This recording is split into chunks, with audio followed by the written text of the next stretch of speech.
Good morning. Hello, everyone. It's morning, and I thought we'd hang out. How are you? And I see Jamie can't hear. Let me know if the sound is on. No sound? No sound. No sound? You can't hear? You hear it now, Jamie? Okay. Sorry I was late. I said, sound is on, Juan said. Okay, good. Sorry I was in the wrong studio of the stream. Karen, hey, grand rising, grand rising. I'm up early today. So, yeah, what's going on? Herschel, you're yeah, early. I thought I'd do something early this morning. Maybe we can get together early. I'm going to need to get over to the other channel, the backup channel, because I'm getting notices from StreamYard that they're not going to be able to access the main channel. So I hope you all know that the other channel will be, I'm going to be doing more because I hate to have you all switch over to the backup channel, but if you can, okay? Karen, can you do me a favor and put the handle of the backup channel? That one, I've had so many channels, I get it all confused. The main channel is at Jennifer Easton channel. The other was at Jennifer Easton Washington. Yeah. Hey, Jola. Nice to see you. I figured I see a few new people, like, not new, but renewed. Jola, you're one. I hadn't seen you in a while. T. Witten, you're here. No intro, no sound. I wonder why. Hey, Juan. Thanks for letting me know the sound is on. And Jamie. Yeah. Hey, Ann. Thank you. You like the hair? I might do, listen, a little, you'll watch me do my little Princess Leia things. Okay. I had to wash it this morning, but I need to put it up. So I might do that while we're talking to get ready with me. Okay. So let's see. I wanted to talk about, let's see, what are you doing, T. Witten? You're asking a question? What the heck you doing up at this hour?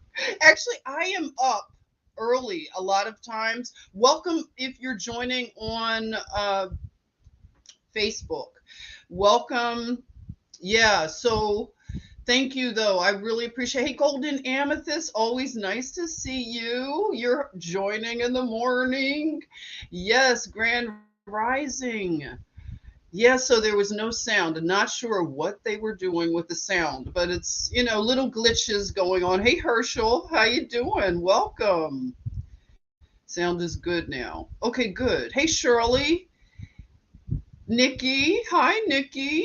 Yes. You're saying that now. I love when Molly says that. So nice. No MSM. Yeah, we're going to just do some headlines together. Maybe we could do this in the morning, right? We used to meet in the morning. Maybe we could do something like this. We'll see. I don't mind it. Sharon, how are you? Grand Rising to you.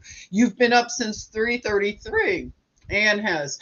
Not surprisingly, because, oh, thank you. Karen put the backup channel. If you don't mind, please subscribe over at the other channel because I really need to do more on that channel because I have access to the studio. I may lose access through StreamYard. That's the only way I'm able to put a live or anything on the other main channel is because it's still connected through StreamYard.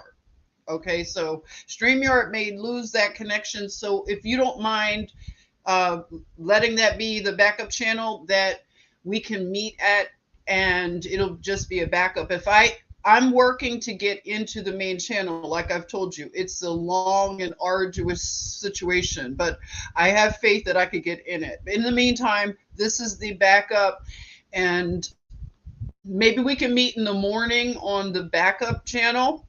And it's just now they're adding the at, and you just do Jennifer Easton Washington. That's all. I try to keep my name pretty much the same across the platforms just to make it easier. Good morning, Aurora. Nice to see you early. Hey, Lady Di. Good morning on this Friday. Yeah, and T Wit, you love you love when the hair's down, T Witten. Thank you. You are so Jola is already on the backup channel. Yes, good. All right, so that's good. You said I got I got to get you a shirt. Say that. Thank you so much, Karen. I got to catch up with you, Karen, see what you're up to. Let's see. Hey, Eddie, not seeing the link on YouTube. Oh, really? I know the YouTube does weird things. I'm not sure, but we'll do the best we can to work through it.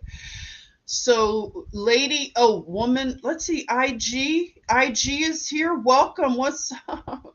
And woman memoirs of life. I always love names like this. I don't you all like these names? Like there's another woman who comes in. What's her name? Like mother of something, and it's so powerful. I like this one. Woman memoirs of life. It sounds like you might be a writer. Let us know. But welcome to you, everybody. Let's give a warm chatmosphere welcome to. Looks like a new person here. I know you all have different names sometimes, so you're adding some of your new channel names. So if you are one of the people that maybe changed your name, you could let us know if you want. Okay, so I want to talk about science a bit and a mother of messages. That's you too. Okay, see, I get to know some of your other names. So that's Nikki. So yeah, mother of messages. I love that name too. Yeah, I like Nikki now. I like Nikki. So yes. Okay. Hey, Lori, nice to see you as well. Good to see you early. So you like early? Maybe we could do early. Yeah, maybe I could do early, and because I do some things in the morning, and I haven't been sleeping like a lot of you. I wake up at odd hours. I may sleep and then wake up, and just up and down. So we can maybe work with a morning getting together, going over what has been going on, if you have anything on your mind. I do a mindset, which is at 9:30. So if you all want that, if you want to join those morning mindsets, Chris and the team, we meet up on Friday mornings. So I'll be on that morning mindset at, I believe, 8:30 today, but it might be PM. Oops. Okay. I got to get all my days. Yes, you like that, Juan? A great way to start the day. Maybe you could do that, and then you could watch me I'm gonna do the Princess Leia things while we're doing some news and stuff. I'm just gonna whatever. I'll put them up, and you can see the process, okay? Because they're not gonna stay like this. The hair is not gonna stay like this, okay? So maybe we could do this in the morning. Get ready with me as I do didn't Darkitect name me Dark Leia? I thought that was funny. It's like Dark Leia. I don't know. Dark Leia? Do you like that? We could do a thing. I don't know. Dark doesn't always have to be bad, right? The speed of science. Yes, the irony of the language, of the grammar that we're dealing with right now in this very strange time. And I want to talk about the event over in Davos, Switzerland, and the World Economic Forum, because it is very important that we know what these people are up to, because I can now hear them forecasting their plans, of course, and you can get to know what might be in the works. Of course, there's no fear involved. I always want to stress that no way should we look into these things and have a fearful response. Rather, it's like knowing your enemy.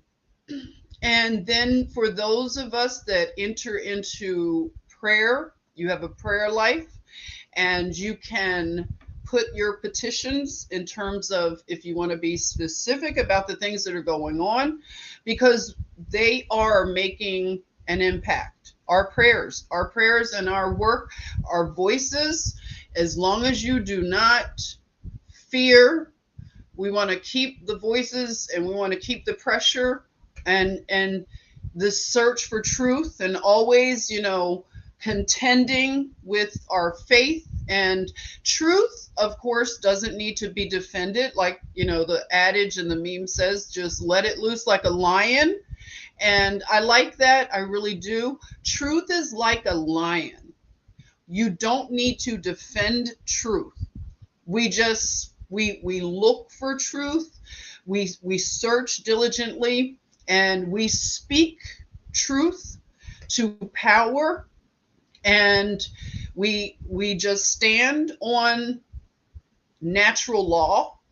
All right, we're all law students right now. Remember, I say that we're law students, and we can look at everything through the filter of natural law. And when we're on the side of natural law, then we're on the side of God. And God's will is that we all know truth and seek truth, seek him and his solutions and remedies, of course. And one of those is to know the laws and love truth, loving truth. Biz Wolfer, good morning. Good morning. That's right. No fear, right? Hey, Monica. Good morning to you. And Sheena's here. I love it. Sheena, I've been missing you. Sheena's Permaculture Paradise Project. Yes. Poof, poof, poof, poof, poofing. Poof, poofing. Okay. Yeah. So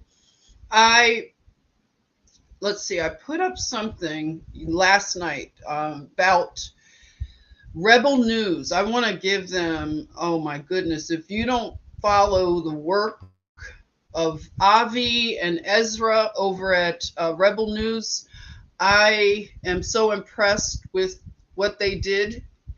That a recent thing that they did over at the WEF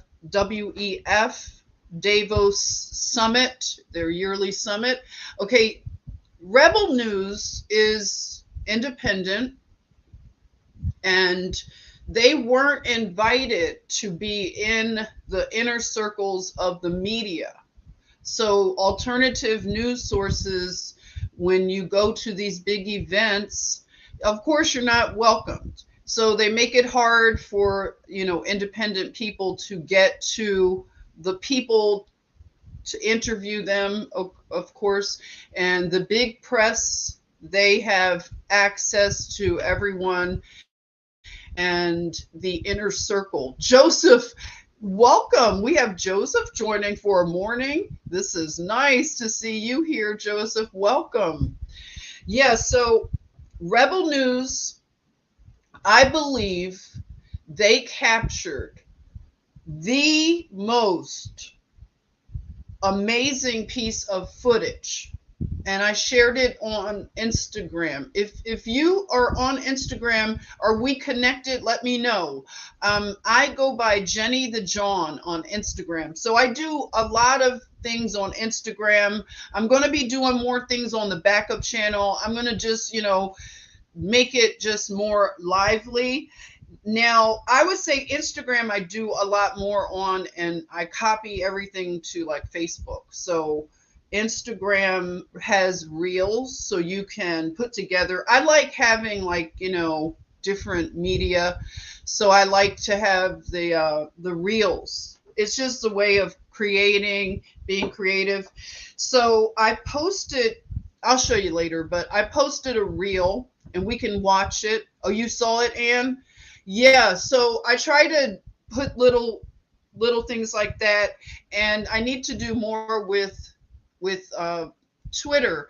I do post on Twitter, but I don't know, I retweet a lot. So I want to post more content there as well. And I need to, Chris has told me I need to do more on, what is it, LinkedIn. I don't know, all this stuff, right? So, oh, let's see. I see somebody, Monica's mentioning one of my favorite people, Jimmy Dore. I love Jimmy Dore. If you all want to listen to a person who was and might still consider themselves to be liberal, which is not a bad thing. I mean, I know we say liberalism but true liberalism is not so impossible in terms of finding common ground.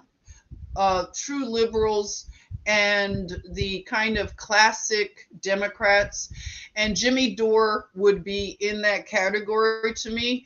And I have been listening to Jimmy since probably 2020. I just like that he has a balance. He's, we don't have to agree, but why not have conversation? And just, I like to hear what people like him, like reasonable people like him, are saying, so that we're not always in this echo chamber thing, because I truly do not like echo chambers. And I know that we can be in an echo chamber as well. But I think things are starting to change and shift a bit. You can let me know. I'm noticing in different media, especially when they have a comment section, you can see a diversity of opinion. That's why I like the New York Post. And, I always give shouts out to Paul Romano. Paul Romano gets a lot of his content from different places, and he would always, mention Page 6 from the New York Post, and it gives a plethora of stuff, of content, right? So the New York Post, in their comment section, you'll get to see a diversity. Some people do the trolling, and it's gonna be the way they are. People have more confidence behind a keyboard. You know what it is. They wouldn't say this stuff in public. They wouldn't say it to a person face to face, but they feel very emboldened to say things online. And that's just the thing that we have to realize. That's how people are. And the internet has given people the opportunity to be anonymous, and anonymity can, it can allow a coward to be powerful, they think. That's starting to, it's actually starting to become harder to just be contentious online. It looks like weird now. It's like, why would you, like, if someone came into the chat and started like trolling, everybody would just, like, what are you doing? Like, you're not gonna get far over here, because we have established something, and they'll be like booted out, right? Or it's stupid. It's a fool's errand. So I like that we're getting to a place where those kind of voices are just, I don't know, they're just falling away. Some of them were bots, AI. So you have to be careful about that, especially if you are going to start voicing, your voice, putting your voice out there on social media. We encourage people, we need more voices, but just, grow a tough skin in terms of the trolls, because trolls are now so, like, they're so yesterday. It's like, you're still trolling, like, really? People troll, and they come onto a platform, and they're there every time the content creator's doing something. So they're really secret admirers or whatever. But it's a weird thing to do. And I think also, I was talking to Girl Code. I'm going to send her just a text in a minute. But we were talking about, and I told her that I'm noticing the court of public opinion. The court of public opinion is beginning to grow strong. All right. And I'll tell you why I'm saying that. And we can watch, let's see, let's watch the clip. Okay. I want to watch a clip with you, and it is the CEO of Pfizer. And the CEO was walking, from a building to building over in Davos, Switzerland. And he didn't expect to see Ari and Ezra from Rebel News, okay? They may not have been able to get inside the place, but sometimes it's not the inside of a building that all the action is happening, but it's often, if you're diligent, which they are diligent enough, and they use their mental abilities, I know, to really plan this out, especially if they flew over to Davos. I know it has to be super expensive. I did a video last year on Davos. It's on the main channel if you wanted to check that out. But I did one on just the fact that they're over in this small little quaint, it looks like something from The Sound of Music, the Von Trapp family. By the way, I've heard the Von Trapp family, did I say it, Trapp family, they're going to be doing something like a show. I don't know. Weird, okay? Little bit weird, but okay, it looks like The Sound of Music over there. It's beautiful. Hills and mountains and green and gorgeous and very expensive. Davos, very expensive. What I did learn is that the city, or the town of Davos, I'm not sure if they're real happy about the World Economic Forum. Imagine you're small and it looks like a place where you have milk and honey, the cows and the mountains and the beauty, The Sound of Music. And then you have these weirdos, these billionaires and millionaires, and all kinds of little puppets. They're flying in. And I looked at the jets. I'm really into aviation. So I'm looking at all the airplanes, not from the standpoint of like, oh, just because it's a G5, but I just like aviation, okay? I used to live in Savannah. I would go down to the Gulfstream. Gulfstream is, I get off on my tangents. Gulfstream, where they make the G5-4s, it is located in Savannah, Georgia. Did you know that, everyone? That they make the Gulfstream jets here in Georgia, Savannah. So one of my good friends, she has a lot of family that work at Gulfstream. So they have events. Okay, can you imagine? I went to one of their family picnics. So the Gulfstream airplanes, you can watch, like, for family, they do tours. So I've done tours of Gulfstream, and I watched that. Like, it's amazing the process of them building these Gulfstreams. They are phenomenal. And so you have these planes, they're like, millions of dollars to have a plane, and they're just flying all of these private jets, just, converging on a place. And I can't imagine the feeling. It's probably so dark, because some of you, I bet you can just feel when you're in the presence of that much darkness, you would notice. Are you sensitive like that? Like when I don't know. I can't imagine being in a setting like Davos, but I know that I would feel it.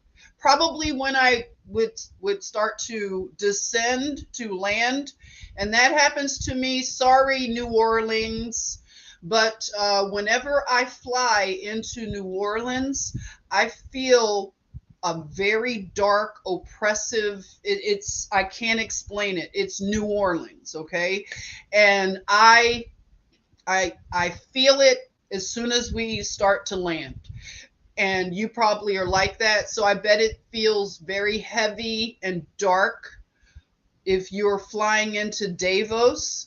Maybe not normal times, but definitely at this time for this summit, this economic forum.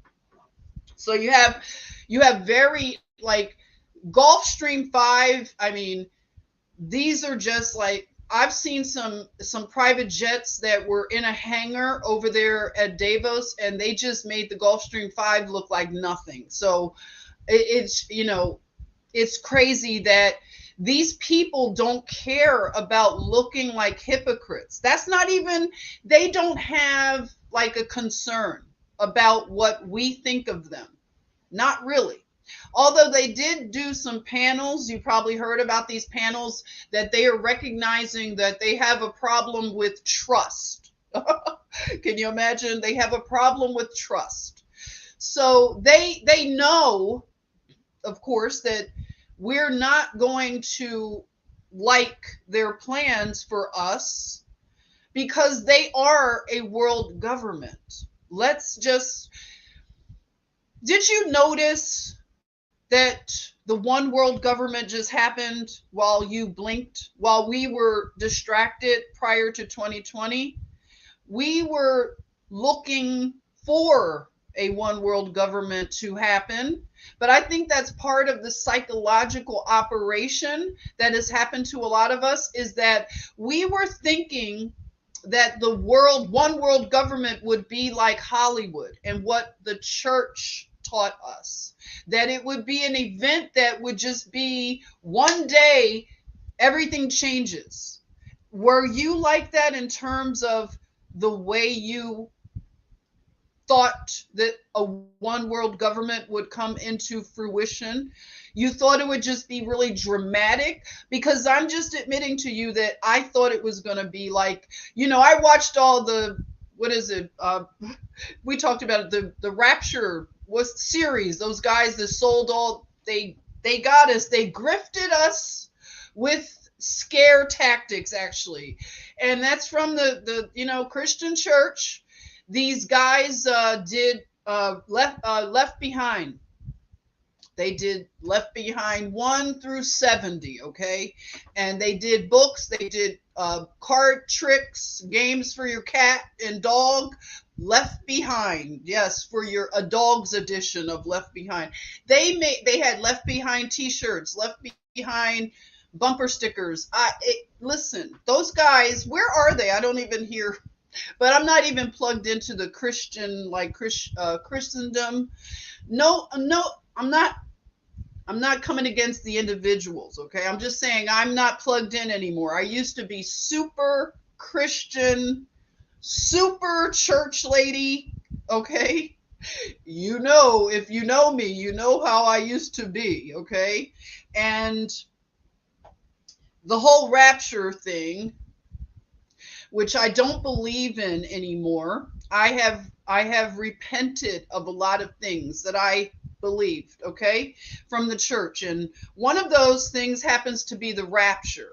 I do not believe in the rapture with doctrine. I'll call it a doctrine.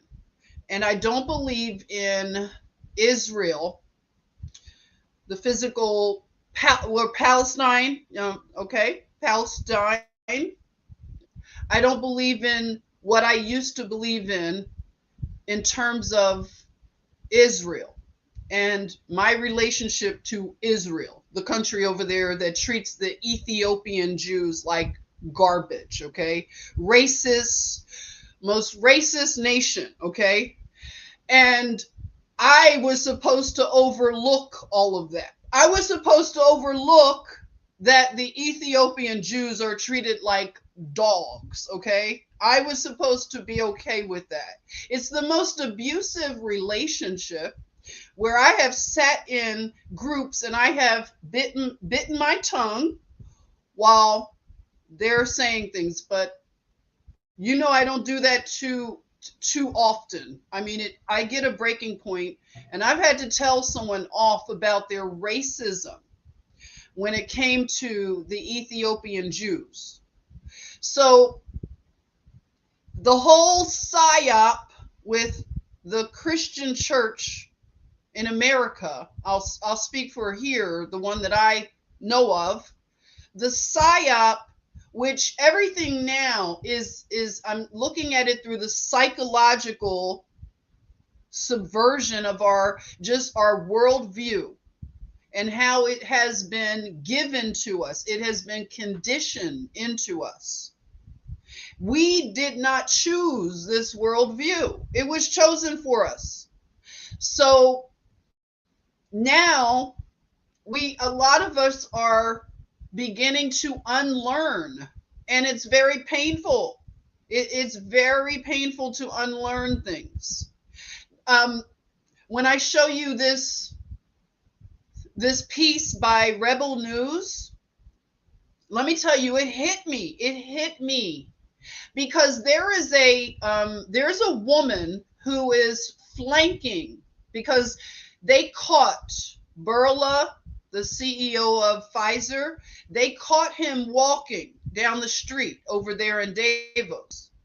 And again, however they did it, you want to call it guerrilla journalism. I'm here for guerrilla journalism if that's what it takes. I'm not for guerrilla warfare, but guerrilla journalism, not bad. Okay, so you're waiting out, you're in the cut waiting for Burla to come through. If you're a sensitive person, you could feel him coming through. You're like, uh-oh, a big devil coming down the street at 12 o'clock. So when they came up to him, it was like, you could see the slush on the ground. And Burla probably thought he was just going to get a coffee or something. I don't know where he was going, but I'm sure you don't have to walk far when you're in that little hamlet. It looks like a hamlet or something. So Burla's flanked by all his, yes men and women. And they're just like weirdos. You could see a weirdo. Everybody looks like, soon as Rebel News came up, put the microphones in Burla's face and started. Let me tell you, I have to give it to, like I said, Ezra and Avi. They had the questions. I don't know how they prepared themselves, God's divine power, or did they practice this? Whatever they did, they seized the moment. They seized the moment. They didn't waste 1 second. They asked the most succinct and most powerful questions of the CEO of Pfizer. And let me just say, for anybody who's new and you may not know about Pfizer, I would say do some research into Pfizer. And also know that Pfizer wanted to have immunity. The irony of using that word. Pfizer wanted immunity like 70, they have immunity, okay, and we can talk about that at another time, but they wanted to be able to close documents for 75 years. And when you think about any corporation who would want to seal documents from the public for 75 years, they know that by 75 years, just think of the way that the world is right now, how the woke agenda, how the neo-Marxists have just taken over media, and the psychological operations that they have inflicted on the masses.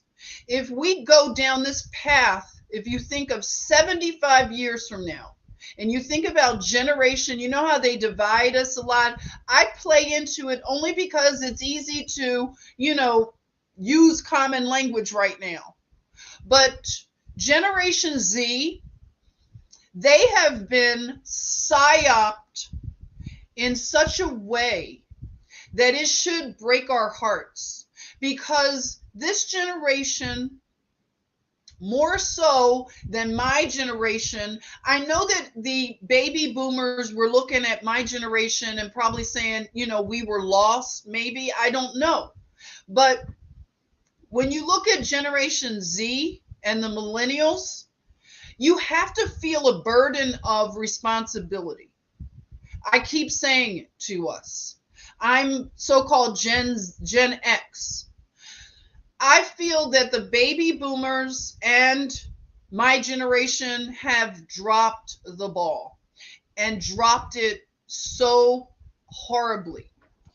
And when I look at the way that the mental health of the young people, and if you try to have a conversation and you just hear, if they've gone to college, you can hear the psychological conditioning.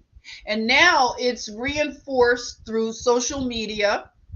And even now, when you look at TikTok, which my daughter talked me into, getting a TikTok account. And, yeah, okay, I have a TikTok account. Hey, China, what's up? What's up? But there's a lot of good information on TikTok, and a lot of content. A lot of you all are happy like that some of us have TikTok accounts because you don't want to get one. I get it. And that might be the only way you get to see some of this content is when we share it. And that's why I do share it, because I know a lot of you don't do it, okay? Stay behind in the safe zone, okay? We'll go on into TikTok land, okay, for you. But it's a lot of good, I think, Gen Zers and millennials that are awakening to the woke culture. They're coming out of it. They are having regrets, and they're sharing their regrets about, especially when they've done things that are permanent to their bodies and gone with this agenda that doesn't care for them. It's very sad. And I'm talking about the trans young people. The trans young people are going to need us to embrace them, because they have been left behind, especially if they get on a microphone and start telling the truth. Oh, you know what? I think this is why. One minute. My mic wasn't plugged in. That might be why you didn't hear. Let's see. Is everything good? Let me ask you, because I did. I'll wait.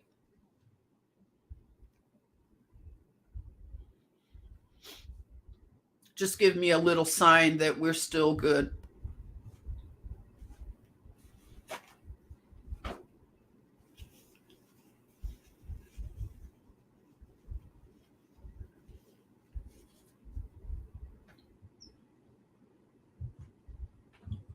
Okay, good. That might be something that I did. It sounds better too. Hey, Laurel Flower. I love that name. Let's welcome a new Laurel Flower. Better? Okay. Now I'm glitching. Juan says, now I'm glitching. It's always going to be something, Juan. With this, it's all good. Hey, Jen. Welcome, Jen. Thanks for joining. And Seabreeze, I haven't seen you in a while. Well, I could hear you, but now it's much better. Okay, see, that's why these things, like if you ever want me to talk about some of the little setups here, if you want to do some broadcasting, I'll share the things that I'm learning. But I had this microphone for a while. I hadn't even used it because at the time I had a laptop that had a good enough microphone. But I had this microphone and I decided to take it out, and I do see a better quality. I hear it, and you all have told me. So I just forgot it, waking up.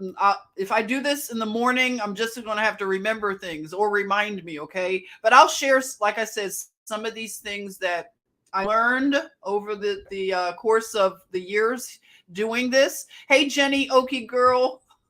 Welcome. Ooh, we're early today. Yes, I think I might do this more often. Michelle Bear, welcome, Michelle. We had to come home when street lights come on. That's right.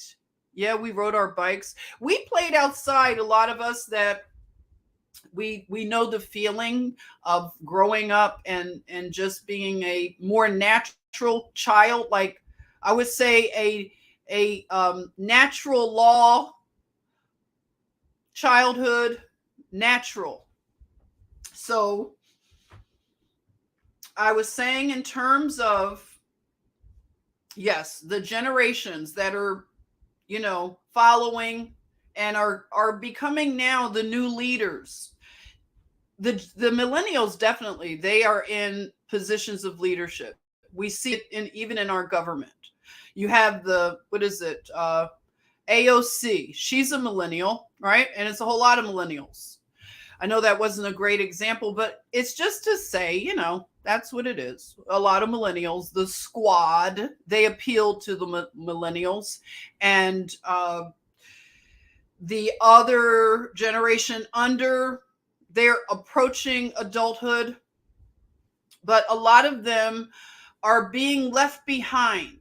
Once the institutions get them in the public education system, which is now weaponized so badly, then they get fed into the universities and colleges. So that's when the real PSYOP really gets completed, is in the universities. So when they come out of the universities and they get plugged into the echo chambers of wokeness on social media platforms, then you kind of feel like you've lost them. But we have to continue to stay, on the front line of what are the solutions and remedies for that. We don't want to throw our hands up and give up. So what are the remedies? Let's think about them. But I know one thing, we have to embrace the ones that are, like I said, that are abandoned. Because if you've seen the space online of the trans young people who have gotten the bottom surgeries, the top surgeries, and when things don't work out, which they don't work out, and that's the sad reality of it all, is it doesn't work out. There are many medical complications, psychological complications, and when they start to air these things, they are shunned and excommunicated from the cult, because this is a cult. And you know how cults behave. And it's not like the traditional cult, but it is, because they get excommunicated. And we were talking about Jimmy Dore. Jimmy Dore has been excommunicated. I highly, highly suggest, if you want to listen to a person who, like I said, classic liberal, Jimmy Dore, a comedian who does a podcast. You can find him on the Jimmy Dore Show. And he has been abandoned by his inner circle. He was in the inner circle of the left Democratic liberals. And I always give you a little background if you don't know about Jimmy Dore. A lot of you do, but Jimmy Dore was injured by the Jonestown jab. So he was injured and he started asking questions, and you're not supposed to ask questions when you are a part of that cult. And the cult is on both sides. It's not just the leftist cult, it's the right. The right has a cult too. And a lot of us are, I can be with you, but I'm not part of the cult anymore. Cults are just not fun. I've been wrapped up in cultish things before. So I'm a little bit gun shy with the cults. If I can't ask a question, if I can't change my mind, if I'm not allowed these things, then I can't be a part of it. Okay? I can't play the games. So, because I'm willing to put everything on the table. Whatever I even thought last year, it's up for review. Everybody can get the smoke, like I say, this is how I am now. This is the stage of life that I'm in. I put everything on the table. Everything can be reevaluated. Some things can be removed. Some things can be whatever. We edit as we go. But truth, okay, that's just in my pursuit of truth. I'm not going to be perfect. But the truth is perfect. And the truth is there regardless. If I don't figure it out or not, the truth is going to be there. It's up to me to find it. It's up to you. It's up to all of us. And it doesn't need to be defended once you find it. You just share it. You don't have to defend the truth. And that's the good thing about it. And we're at a point now where the truth is like a roaring lion. If you haven't noticed, a lot of the narratives are unraveling as fast as you can blink. So yeah, that's what they call them. I've seen that. T. Witten, the branch Covidians. That goes to Thomas Sheridan, who came up with the branch Covidians.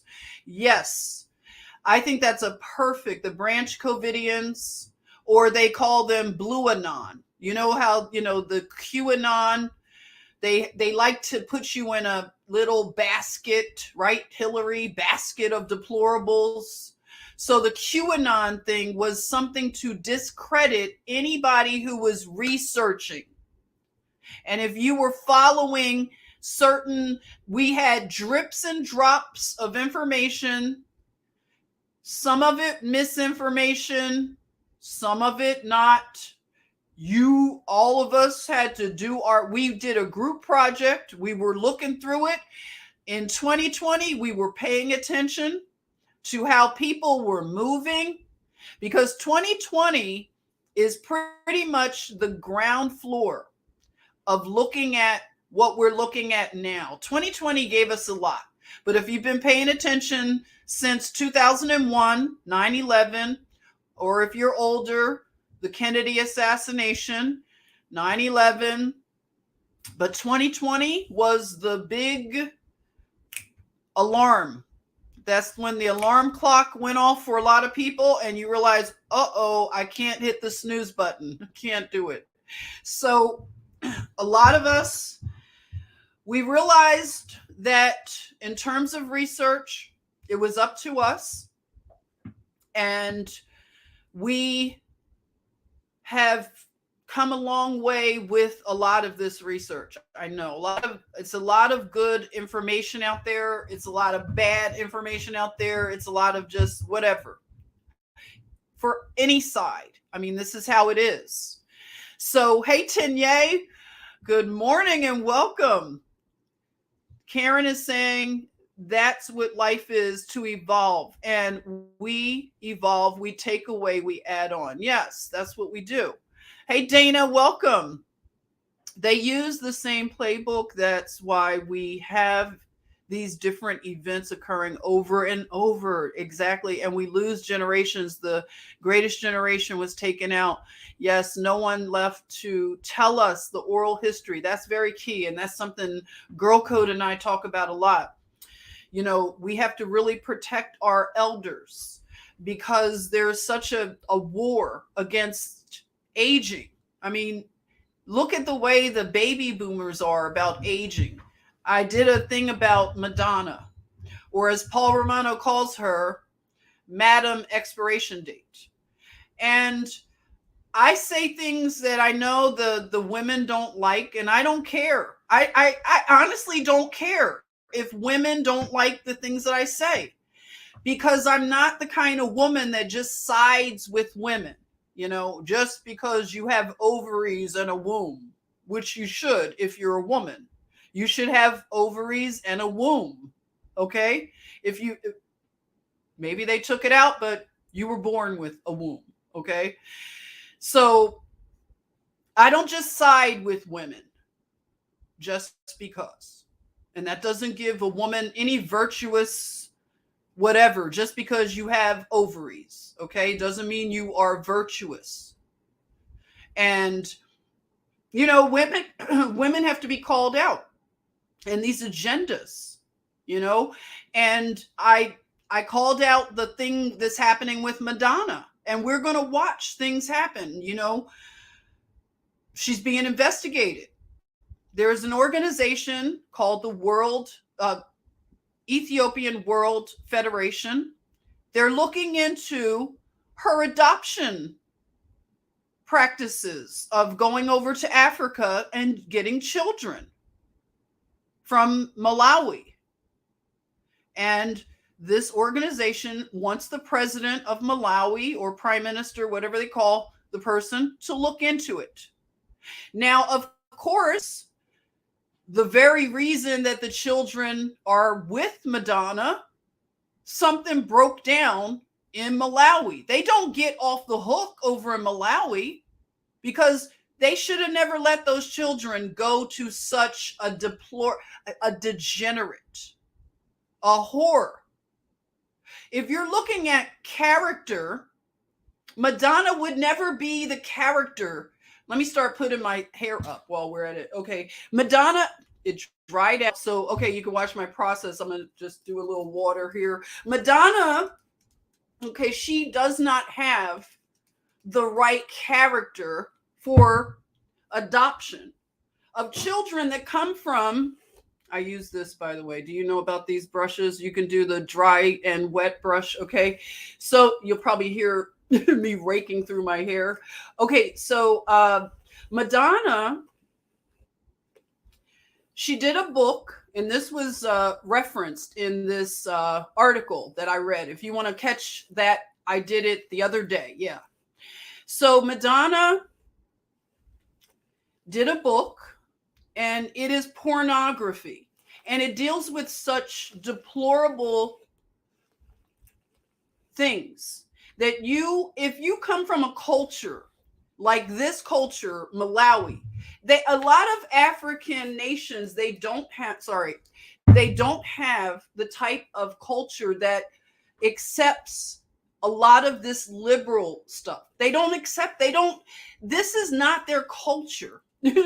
Juan said, I'm bald. Well, you could use it still, Juan. You could massage your bald head, your scalp, okay? You got to come to me when I start doing my barbering, okay? I got you, Juan. I can still use this. I'll just do a little massagey thing, okay? So anyway, yeah, so Madonna did pornography book, and it deals with such degeneracy. Like I said, bestiality even. So these other cultures, they don't play this crap. They don't play that, okay? They don't accept, and I know a lot of people, a lot of truthers they don't really side if they're homosexual, gay. We love you all. You know that, right? We don't have anything against, we love everyone, okay? Now, in other nations, okay, this is what I do so you can know. Okay, I just brush it, and now I'm splitting it, and I twist. Okay, so other nations are not putting up with this in terms of conditioning children, okay? So they have accused her of a social experiment with the children. And, other things that are alleged in this, I don't think they even allege it. They're just saying this is what it is, okay? And they need to investigate it. Now, the country of Malawi, if they don't look into this, then it's really going to look horrible on their part, really bad. So I'm just twisting up now, so you can kind of see, it kind of looks like a Danish, okay? So you're about to see Leia come through, Leia. Okay, one, up. And they need to look into this. Malawi. Now, the thing with what Madonna has done is she is using her power, influence, and money. All right, and that's terrible. So she's using the money to like, oh, I'm opening an orphanage called Raising Malawi. Oh, are you? It's the, like, why does she have to be the savior? And that's really sad, So she's opened an orphanage and she's probably done other things with infrastructure. I don't know. I heard something about maybe a sports stadium. And I hate that sports is always like the thing. Like when I go to Ethiopia, that's right, Ethiopia. I'm going to talk about you too. I love that you are the ones driving. Well, it's called the Ethiopian World Foundation. I love that they are driving this. But I have to say, when I go to Ethiopia, I'm not pleased that you see China building, soccer stadiums and all of this kind of stuff. And they're doing things with trade and taking resources, of course. We know China's doing that. But I don't like this. Sports is always the way to get into the good graces of a country, is if they build a stadium of some sort. I just hate that sports has to be like a religion also. It's like a cult, And so I don't like that when I go to Ethiopia and see that. So I hope that they do the right thing. I personally think these children should be returned back to Malawi. And somebody, I showed you where somebody on Instagram, they are, protecting Madonna. They're like, leave her alone, leave Madonna alone. They are worshiping this woman regardless. They don't care. Like, they see all these comments, like her comment section is in shambles. And that's what I like, that you get to see that people are not going for this. All right, so you can see not a lot of hair. You see it didn't tear my hair out. This is a really good brush. It's called Swissco, of all things, Swissco. Like we're talking about Switzerland. So Swissco is good. And so Madonna is one of these people that this may be the biggest thing in terms of, I don't know, in terms of looking into this and investigating what's happening. Okay. So I do I'm talking while I'm doing, it's a two twist strand. So, it's kind of like DNA. So I'm twisting it 2 strands and then twisting like the Danish, like a morning Danish. Good morning. We're doing a Danish, 2 Danishes. Doesn't that sound good? Oh my God. What kind of Danish would be good right now? Okay. Sometimes I have to, they're a little poofy, little extra poofy. Do you like them poofy? Sometimes I pin down the poofs a little bit, make them flatter. This one needs, a little bit of calming down the poof. You know how it is, poofy girls. Okay, so we're back. Dark Leia checking in. All right, so cheese Danish, cheese and cherry. Darn it, that sounds good. I want a Danish, darn it. Okay, so, all right, I've been silly enough. Okay, you've been hanging out with me. What a crazy thing, right? Okay, so there you are. And I didn't do any baby hairs. You see, I got some grays here. I'm going to do a little henna because we're trying to be more natural, right? We're not doing all the other dyes and stuff. Natural. Tina's here. Hello, Tina. You missed it. I did my Princess Leia buns Danish today. You got ready with me. Okay, so let me present something to you. We're going to do share screen. Hey, that Rebel News did. Caught one of the lizards over in Davos. Fabulous. This is from Avi and Ezra. Let's see. Has it? Can you see? All right, good. Embrace the silver.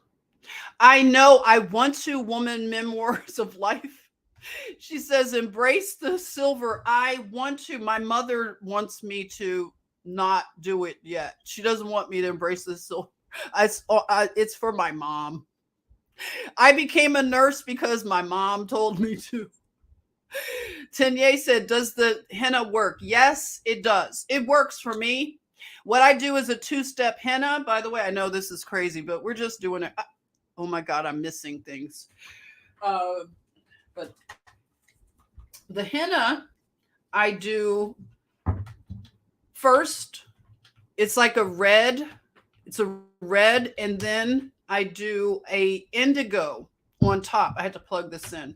So an indigo on top of it's a long process, I have to say. If you want to do it, that's right. Laurel knows it takes a long time. If you're up for the long time, but I've been dyeing my hair. Laurel says with henna for years, it takes so long. Yes, it's especially if you do a dark henna, it takes a long time.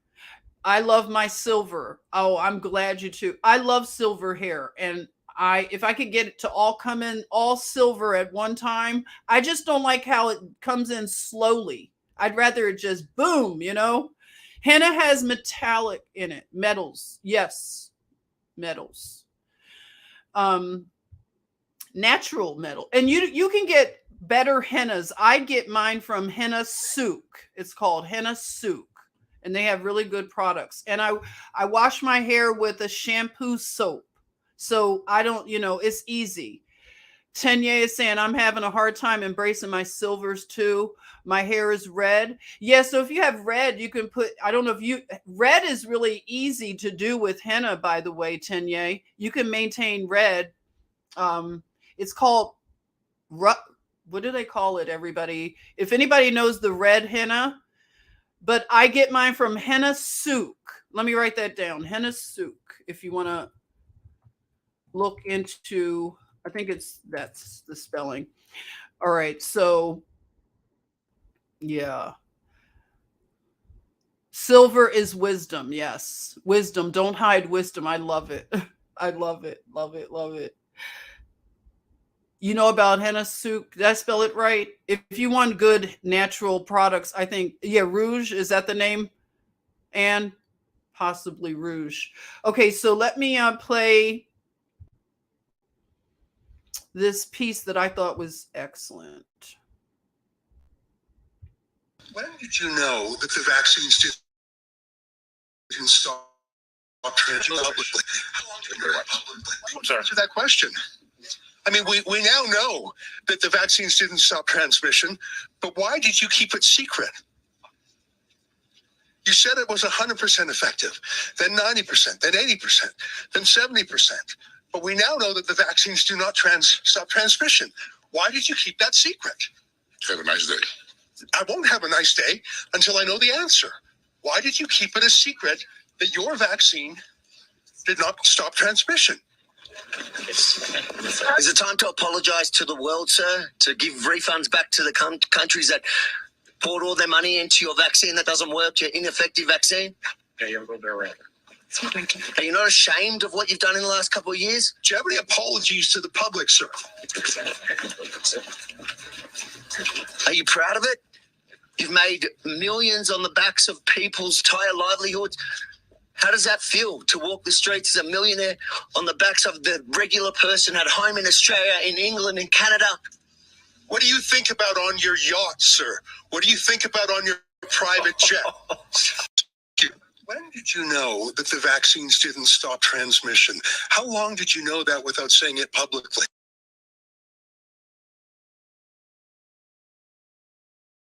Were you able to hear that?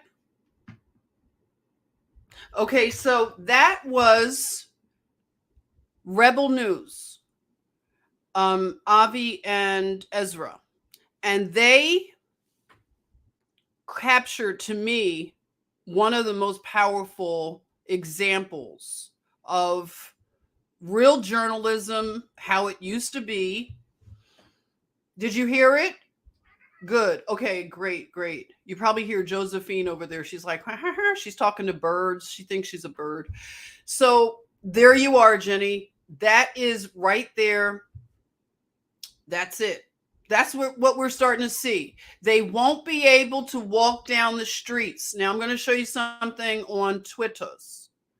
I think I retweeted this. Let me go.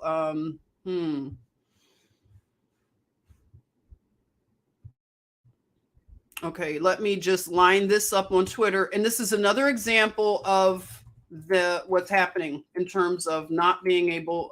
What is this? This guy was in New Zealand. Do you all know what I'm talking? I think he was in New Zealand, man, with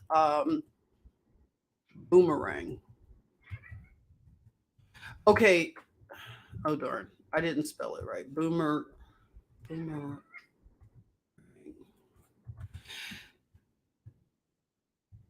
Okay. No.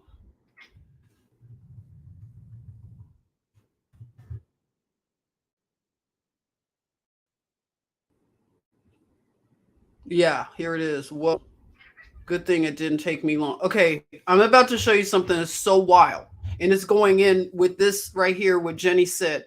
They won't be able to walk down the streets. We were told that. That was part of in 2020, all the truth that was dropping. They won't be able to walk down the streets. Like I have said, this is the court of public opinion. Public opinion. And if we don't see courts in terms of taking these people down, because there's so many people, you have the high level people, but you have all the minions, the order followers. You know who they are. You may be an order follower. I'll tell you that following orders is very evil. I followed orders, doctors' orders. And sometimes I should have pushed away. I did it with some things, but I should have been more consistent and not followed orders. And a lot of people are going to have that, whatever that moment of waking up and not being an order follower, because those are the people that they're not often seen.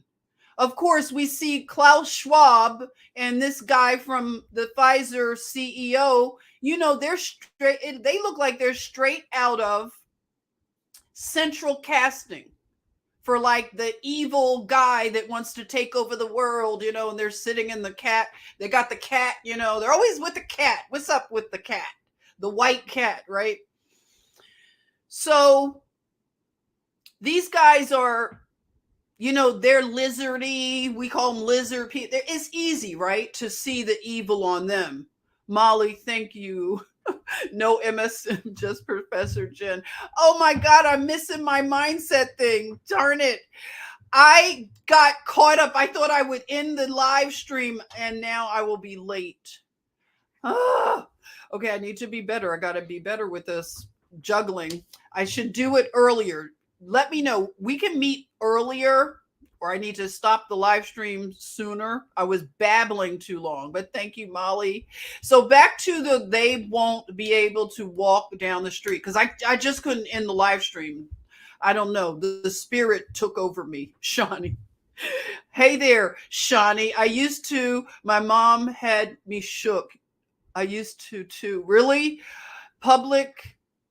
Jen says public opinion isn't law, is it? No, it's not. But public opinion, when you're dealing with trust, public opinion is powerful in what I'm observing. And you can tell me, public opinion is rising because you have a lot of people who have now been injured because they put trust into science.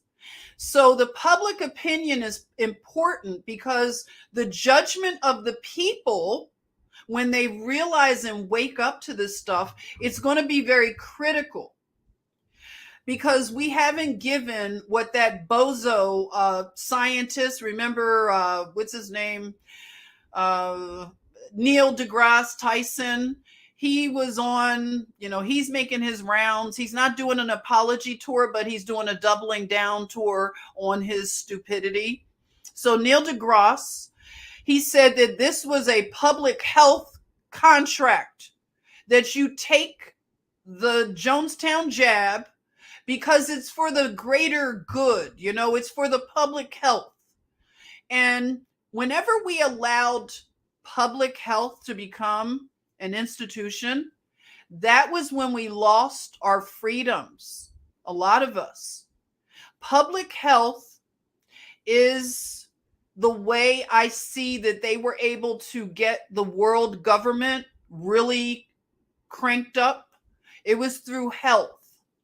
And they used the cultish type of psychological conditioning by telling you that you are harming grandmas. Remember they did that? You're harming grandmas. You're killing people, they told us. And they made you feel guilty for not going along with the group. That's very dangerous. It's very deadly to make decisions like that based on a group think. And like I was talking about Jimmy Dore, he's been injured. And then he's been excommunicated out of the cult, because you're not supposed to talk about it. You're not supposed to ask questions in order to keep your membership in the cult. So the ones that are just, they're leaving right now, they're feeling the loneliness and the, it's the divide, the great divide. And a lot of us have gone through the grief of losing people that we thought were good people, but now we realize they've been taken away by satanic, a mindset and a worldview. A lot of the people that I've lost, they're part of the Black Boule. They're in the sororities and fraternities. And you can understand, like, of course, they're going to go along with all of this psychological stuff because they've already learned how to give up their sovereignty as an individual because they want to be a part of the go along to get along gang, as Kwame said, he called it. So if you like to go along to get along and you don't want to say anything because you love your membership, it's very dangerous. And we realize we have a lot of people in our lives like that have decided to be against God and to go along with a satanic worldview and side with Satan's people. And it's very painful. I thought I knew people that were real Christians. Like, especially some of my best friends, their mothers and stuff. I thought they were Christian, like older women and stuff. And then now I realize, wow, maybe they're not. Maybe they're not like these good people that I always thought and always looked up to them, because they believe in a groupthink where you take freedom from people. They don't like people to speak freely. That is Luciferian to its core. Anybody who thinks it's okay to take your job, your livelihood, because you won't take the Jonestown jab, like they have people that are still believing this stuff. They still want to talk about this dumb virus. They still want to keep masks on. They want mandates. They believe in mandates. These are like people that we really like thought were our friends.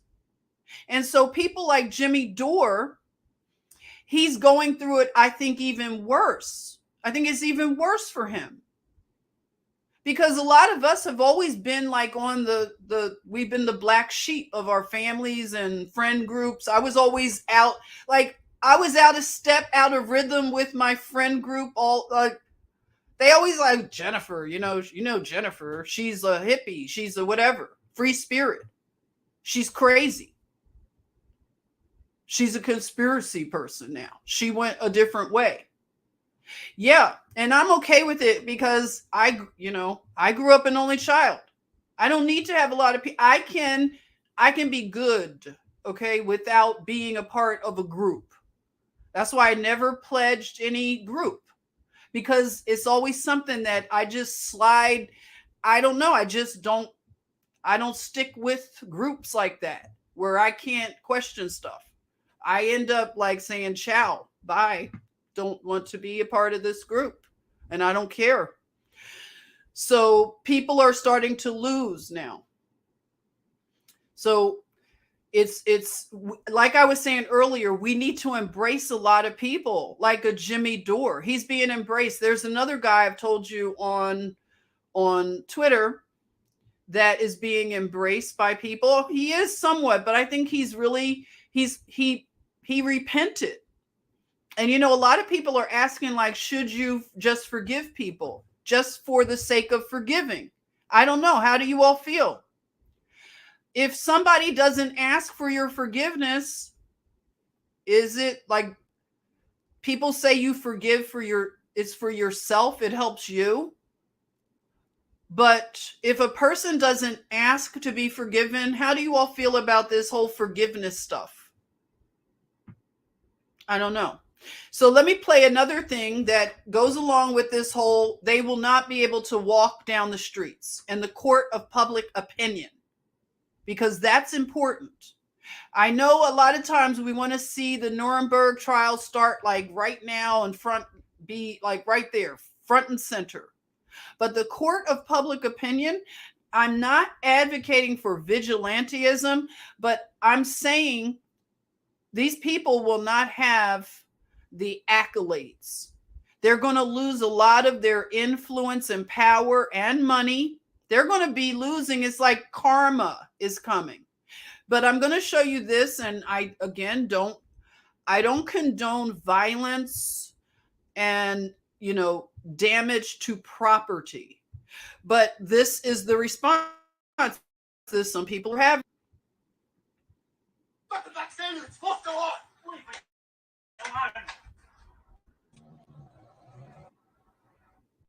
You catching this? Yeah.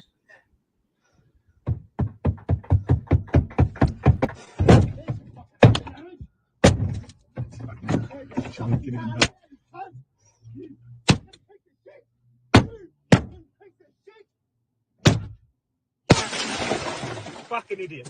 Where are the idiots? You fucking idiots who got the vaccine, didn't you? You fucking both got the fucking vaccine and it's fucked a lot. Leave me alone. You catching this? Yeah. Okay, this is a doctor, apparently. The dude that has the boomerang, and I think is quite apropos that he has a boomerang. So I'm thinking this dude with the boomerang must be from like New Zealand or Australia, right? Fucking idiot. And the guy in the car is a doctor. Got the fucking vaccine and it's fucked a lot. Leave me alone. And his wife died after getting the Jonestown jab. You catching this? Yeah. So this is, hey, we need to start talking, people, because I don't want this to happen to doctors, but it might start happening to doctors. They may not be able to go, and nurses. You're not off the hook either, nurses. TikTok nurses, okay? Right, Jenny? Isn't it ironic that it's a boomerang? Leave me alone. A boomerang of all things. Goodness gracious. You catching this? Yeah, people are losing it, right, Shawnee? They're losing it. The mental health. And I mean, his wife died. I can't tell the man how to react. Fucking idiot. But like I said before, TikTok nurses and doctors that, you were pushing this stuff into people. I mean, this is a time of repentance. I can't imagine anybody still wanting to push this stuff in people. We're going to have people stand up and start. Listen, you're going to have to start walking away, order followers, because that's an evil thing. And the thing about karma, if you want to talk about karma, I can't imagine putting this stuff in a lot of people. Like the numbers of people. Some people worked in jab clinics, okay? And I just can't imagine like not doing your research to see the long-term effects. And it's not even long-term now. We're just looking at 2 years. Fucking idiot. And every time you open up the news, you will see so many people that have. Let me stop this loop. Hold it. You catching this? Yeah. You see that he's filming it. All right, bro. Yeah, he's pretty pissed.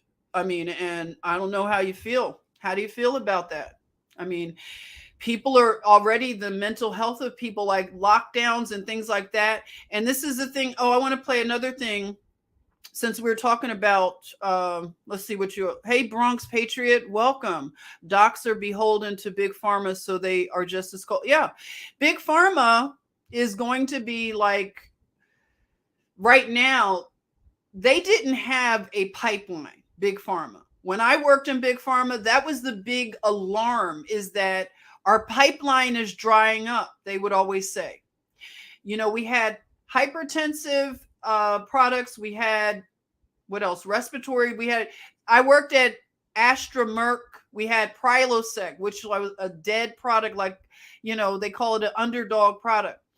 We had Prilosec. We had all these other products that were just, and then they merged with Zeneca to become AstraZeneca. So even then, the pipeline was drying up, they felt. And a lot of companies, Merck's pipeline was drying up. They had products that were about to all go off of patent. You know how that is, the patent. And so they needed something new. And now I can see that the new push is to do things that involve changing gender, like the gender, the what is it? The puberty blockers, the puberty blockers. If you notice right now, HIV medicines, they're starting to have pharmaceutical commercials where the people are, they're in the nightclub dancing, always looking like they're having a good life. And it's like, you can take the PrEP, now you could do the PrEP. Now it's an injection. You could put it in your eyeball once a month. I mean, it's like all these weird names, like, it's like, what? The names are even dystopic. So HIV is now like diabetes. So you can just, whatever, take a PrEP, go to, whatever, Atlanta for the weekend, and just, shake a tail feather. And so the PrEP is something, they get you used to, like, you're going to be on this the rest of your life, buddy. I never liked telling anybody that you're going to be on this thing the rest of your life. And I rebelled against that as a nurse, ever telling someone that. But now you look at the nurses that have come into the profession, they're woke. Okay. These are the millennials and Gen Z possibly. So that's why you can see them doing TikTok dances, is because they have been indoctrinated in a way that right and wrong is not even, they don't care. They get into nursing just to wear scrubs. Have you seen the nurses now? They singe in their sexy scrubs, you want to look sexy in your scrubs. All right. And you just listen to them come in, and they have this really weird, their priorities. They like that they're a nurse, that's a big deal to become a nurse. The standards of the nursing profession has gone down to the dogs. Okay. I don't know how they're even, the programs probably aren't that hard anymore. And they're letting a lot of nurses come through that are not called in their heart to care for people. They don't have compassion, a lot of them. And they need like older nurses to like mentor them. And I tried my best, to do that. I would always just speak to them. One of them, I told you, like, she was so cold-blooded. I was working with this one, like when we worked as a team, because some hospitals you do team nursing, but when a patient would die, she was ready to put them let's get the body bag and put them in there, zip them up, put them down in the morgue, And I was like, wait a minute, let's slow down, Sister Silky. You're a little too fast on there, okay? We're not putting them in the body bag 2 minutes after they call the code, okay, sister? Can we slow it down a bit? She was like a machine, like, let's get the room clean so we could get a new patient in the room. Slow up. I'm not ready to get a new patient, by the way, that fast, okay? But I'm just saying there has to be a moment that you take that you give dignity to the dead. I had a process when my patients would die. That doesn't sound good. When my patients would die. The deaths were not on my part, okay? But when people exited, I would want to clean them. I would want to give them a bath, like clean, like especially if we did a code, you know, and everybody comes in, you got the crash cart, is chaotic, you know, the person is just sometimes bloody and all kinds of fluids and their hair looks a mess and they're just laying there dead. You know, the family sometimes isn't even in the room or in the hospital. And what am I supposed to do? Put them in a body bag, zip them up and send them on down to the morgue? Get the room, like call housekeeping. Let's get the room clean. Let's turn the room over. No. Let's clean the person. And I had to show her, this is what I do. I've been a nurse for 30 plus years. I'm going to give this person a bath. If the nursing assistant is too busy, then I'm doing it. But if the nursing assistant isn't, I'm doing it with the nursing assistant because I wanted to make sure there was dignity. And I would give the patient a bath. I would put new gown, a clean gown. I would even change the linen, put new linen on the bed and take all the stuff out, all the hoses, all the IVs, clean. The room, the crash cart, all the stuff that we were throwing all around during the code, got to be cleaned up. And the person is in a dignified in terms of their appearance. So when we get the family, if the family does come, regardless, even if the family came or not, that's how my post-mortem care. That's how I did it. And then if the family comes, then they come in and they're not in a shocked state because they're looking at their loved one after this code happened, this code blue. If you know what like code blues are like, everything goes like haywire. And if they call it and the person doesn't come back, then everybody flees. They run back to what they were doing. And, you know, you're left there with this chaotic room. And so I would want to mentor these younger nurses to possibly consider doing this as your nursing practice. Not just caring about someone when they're breathing, but when they die. How about some dignity and respect? And so if you are an older nurse that is, you know, you're observing this coldness of heart in the profession, you have to speak up and you have to be the example. You have to take on the younger people. They need mentoring because a lot of them are in it for the money. And a lot of them, you can see, like I get like every day recruiters left and right. And during the time when they were doing the Jonestown jab, like in full, they had jab clinics that you could work at and make tons of money. Oh, it was so much money to be made. And if you wanted to do travel assignments because they were losing so much staff and you could just travel all around, make tons of money. But at what cost is all that money to be made? I just saw an article today, actually.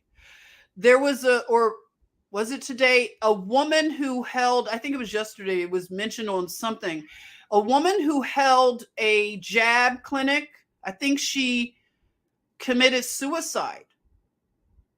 Something, I mean, it's just a lot of death now. The spirit of death is very thick. And we have to talk about this stuff openly. Because another thing I want to tell you that I've observed. I know that positivity is good, and let's be positive, and let's always talk about unicorns and rainbows and puppy dogs. And no, okay, those days of just that positivity stuff all the damn time, that's not balanced. And the people that want to always be into the flowers of everything, you're in the tulips tiptoeing, that is wicked also. And I heard another content creator, I think she called it toxic positivity. Is that a thing? Toxic positivity. We can't all be in this like, love, light, and love and light and love and light all the time. That actually annoys me. I don't like, and that's part, like I used to be in that new age kind of whatever frequency. Excuse me. Everything isn't always on that love and light stuff. We have to get our hands dirty, and we have to expose, and we have to voice these things. That's how a lot of we got into this stuff, is the ignoring it and being apathetic and always into this just one vibration all the time. Yeah, toxic positivity 24/7 is evil, because you're absolutely ignoring a moral obligation. We have a moral obligation to speak out. We have a moral obligation to even look at the graphic side of things sometimes. Some people can't even look at, I can't look. Sometimes you need to look at some of the things that are not comfortable, so that you will know that it's really happening, and that we can't all be apathetic and always in the toxic positivity 24/7. So, denial of reality, I call it happy hands. And it's good. I mean, it's all about balance. It's a balance. And we're at a point that we can't even ignore it. Ignoring it is to our own peril. We already have world government. We have people that have the absolute audacity to meet every year and make decisions for the world. And they're already talking about their next thing. Is that what you call it, Molly? The love and light psyop. That's what it is, because you know what it does? It keeps you from doing anything about it, because you're always in that love and light, sister, brother, kumbaya. I don't see race. I don't talk about race. We talk about race because race is always talked about. I can't stand that. I don't see race. I don't see color. I don't talk about race. Yeah, well, I do. Okay. And it gets uncomfortable. But that's the kind of stuff we got to do. Yep. Balance, right, Isabel? It's about balance.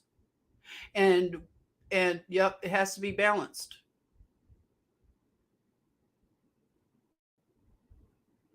And the human race, yes.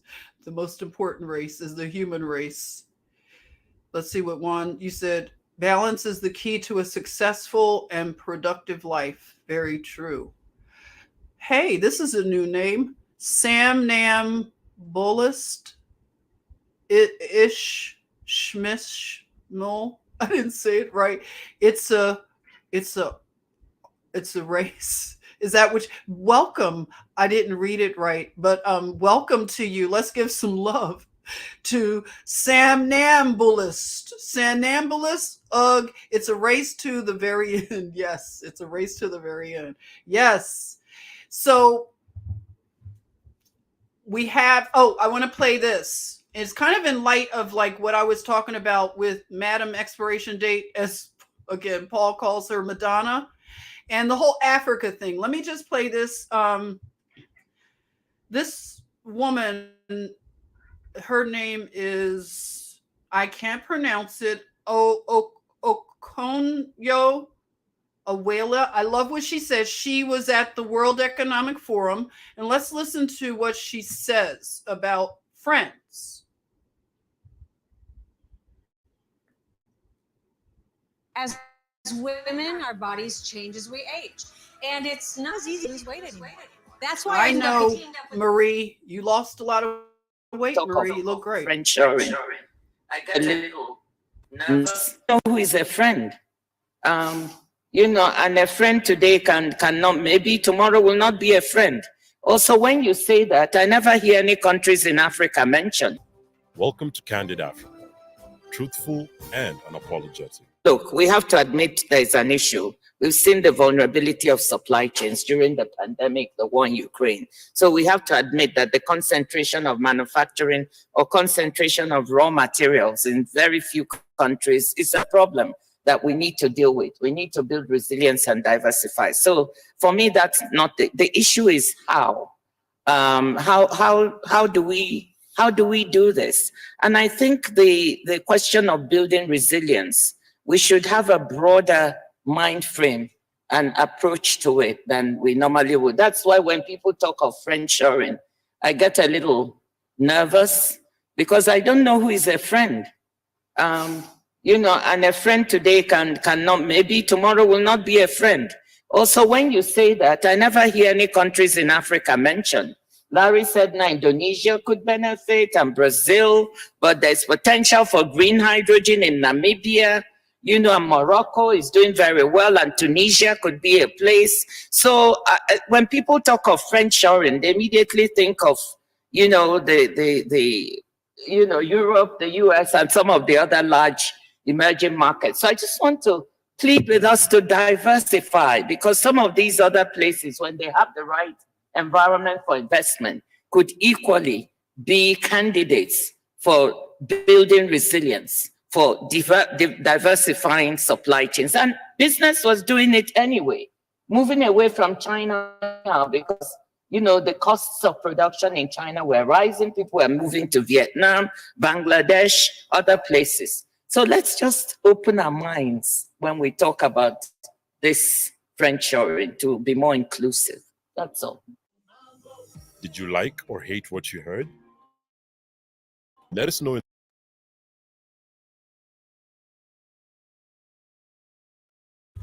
Okay. I don't think they liked what Sis was saying, okay? If you looked at the guys on the panel there, I don't think they liked what she was saying, okay? She's like, what about your friends, okay? World Economic Forum. And we need more voices like hers, because that's another thing I don't like about the way that, again, if you travel or have ever traveled to Africa, to any African nations, and you see the poverty, and, you know, the resources are plentiful, yet the poverty can be great in some of the areas. So it keeps them unstable. And so the World Economic Forum, they're over there, you know, and she's asking a question, not comfortable. But something needs to be done with the leadership, of course, in Africa, the corruption in some of the regimes. And that's why the children are adopted out, which shouldn't happen. I don't think African children should be adopted out. I don't think that's good. We need to look at why do we have these orphans over in these nations. They need to stay in their home nations. And of course, this globalism and what's happening, we have to continue to keep pressure on the narratives. A lot of them are falling apart, as we're seeing on Twitter. A lot of the spaces, the Twitter spaces are good right now. I see that they're having a new Twitter space where they want to invite some of the people that even went over to Davos. So they want governors to be invited to this Twitter space. If you're on Twitter and you want to invite your governor, which I'm going to @ Governor Kemp, because he was over there at Davos.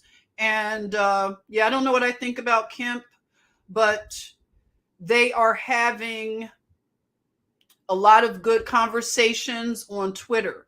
And if they invite the governors, that's what I mean about the court of public opinion, because they should have to face the public.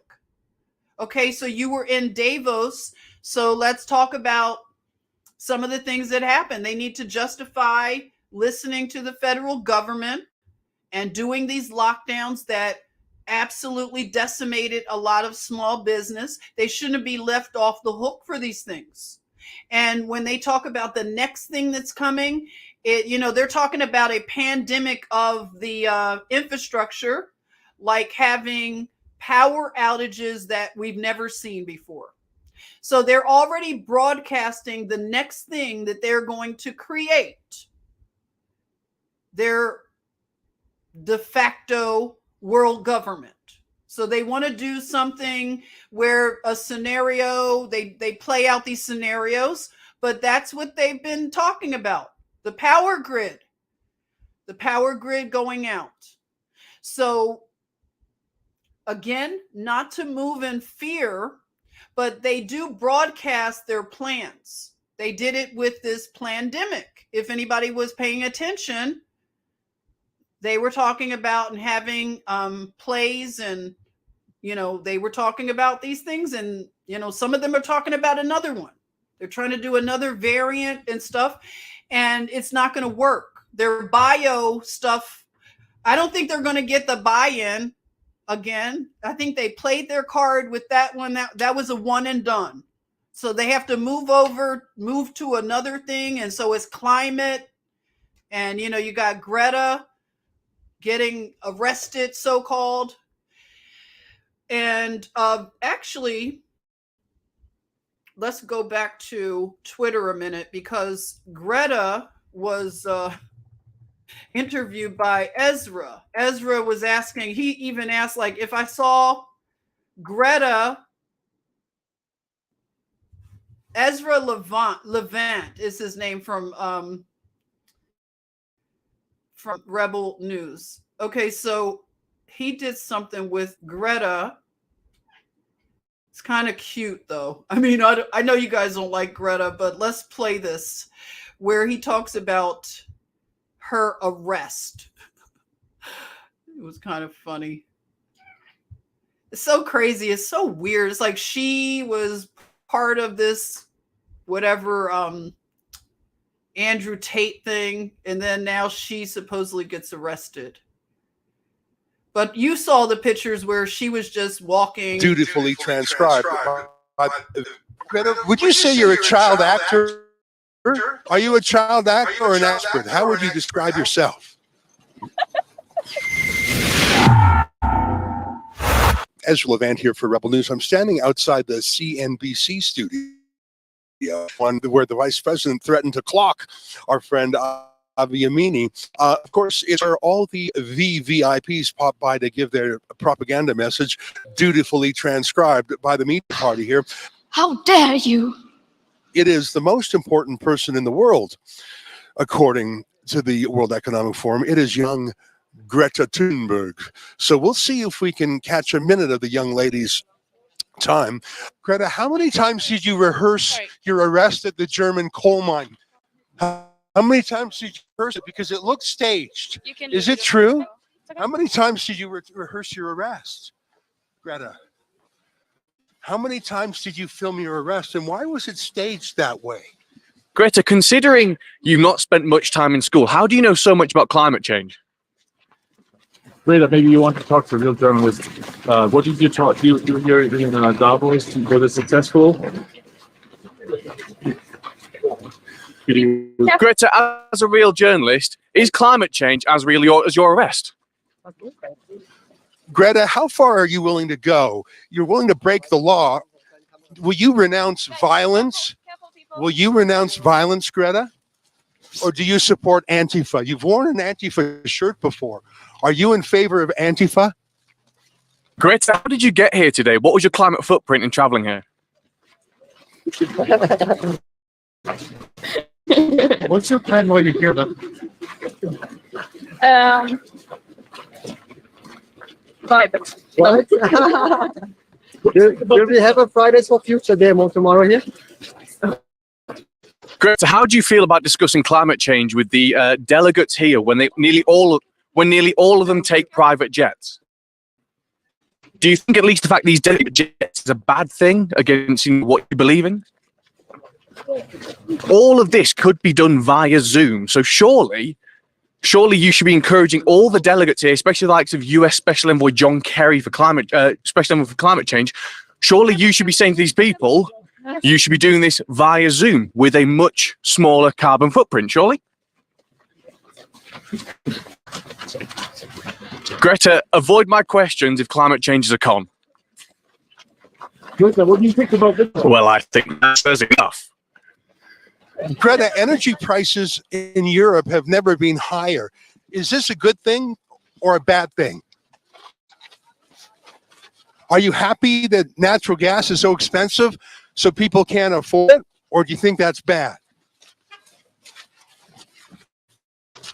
It's getting quite cold in Davos. When can I expect some global warming?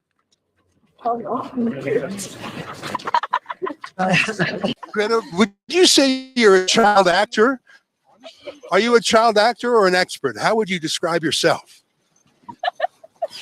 Greta, are there any climate actions planned whilst you're here with all the other activists? Sure. Yeah. I'm sure we can plan. Greta, are you used to gentler questions, or do you ever talk to people who disagree with you? Greta, who was filming your arrest in Germany? Because it looked like you did that in several takes, didn't you?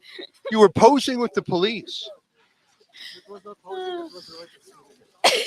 He's answering for you. He's answering for you. He said you had an agency. Sometimes I wish I had one. It would be much simpler than. Well, who was filming you then? I don't know, media. You don't know who was filming you in Germany?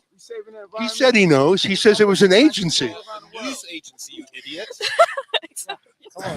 Exactly. Do you normally have reporters defending you? Yeah. It's very likely that the German police and RWE fossil fuel company would stage an arrest. How many times were you arrested? Because you posed for it several times, didn't you? Sure. What is your main message to the people who are at the World Economic Forum? What message do you want to portray whilst you're here? Well, of course, it depends on who you are. Some people are more responsible for this crisis than others, certainly. Careful, because here there are cars. How come you never protest Saudi Arabia or Russia? You only protest Western energy. Why have you never criticized Vladimir Putin or OPEC? Yeah, I've never done that. Never, ever. Well, will you do so now? Will you condemn OPEC energy? Greta, can you condemn every single delegate that's come yet? Surely that's something you should condemn. You can do it too. I could do it, but you're the one who has such a strong stance against climate change. And, if it's true, I commend your efforts, but could you condemn them taking private jets to these meetings? Why won't you condemn private jets? Have you ever been on a private jet even once? I own 100 private jets. Well, have you been on, how about once? Have you ever been on a private jet? All the time, yes. Wonder why you won't answer me in a straight answer. Greta, do you have any meetings with any people who are here? Any high people while you're here? Depends on how you define that. Well, can you tell us who you're having talks to? No. Why are you having secret meetings? Greta, do you think that in Davos, the big companies here are really interested in the challenge? Well, I guess all we have to do is see what to do. Let's get back to those private meetings. Why are you having private meetings? Secret meetings. Who are they secret meetings with? You let other people ask questions. Yes, please. You believe them? It's free speech, isn't it? It is, but come on. Fighting the establishment or you're not? What are you doing?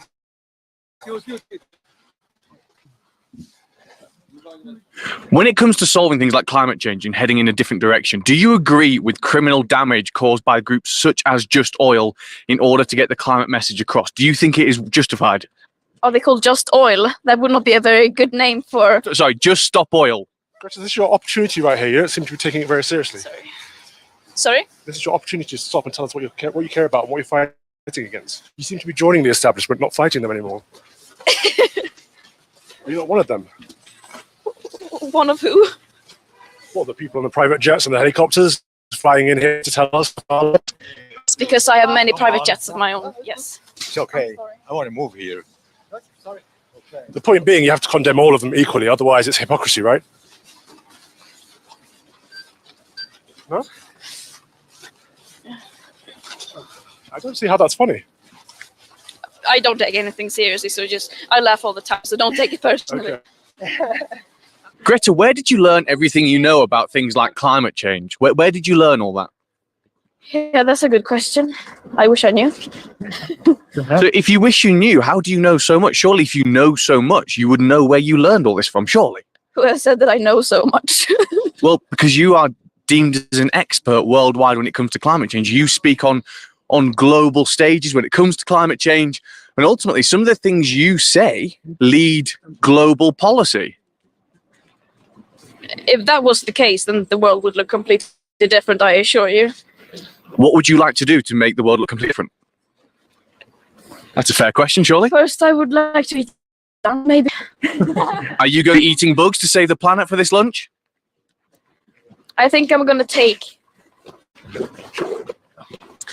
I'll see. Greta, do you make an opportunity to listen to opinions that differ from your own? You try and take challenge on board when it comes to climate. If you want to end fossil fuels, how did you get to Davos today? I came yesterday. I didn't come today. How did you travel here? Several trains. Trains or planes? I took a private jet, of course. Took a private jet. Yes. I mean, you laugh about this, but surely if it's such a big issue, it's surely no laughing matter. I mean, this is an opportunity for you to try and get people who don't agree with your message to try and see it from your side of the view and to maybe change their ways, surely? Yeah, I wish I could tell that to myself sometimes to take things more seriously, but you know, I'm just a young person. I tend to laugh at most things. Do you regret encouraging young people to miss school? No. Does anyone have any idea where we are? No. Where we are. Tell us where you want to go, and I can tell you where it is.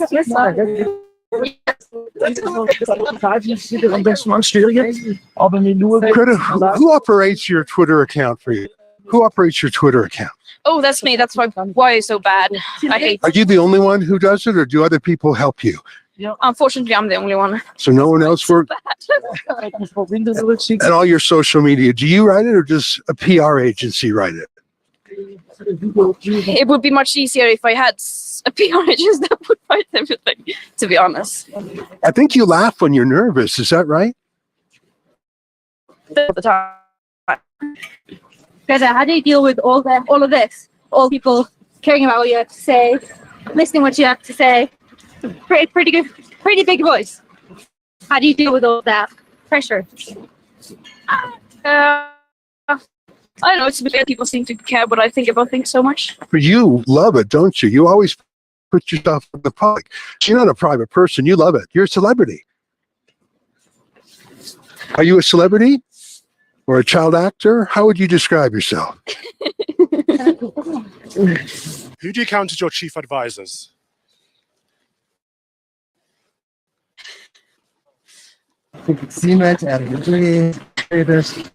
Yeah. Shell, Exxon, yeah.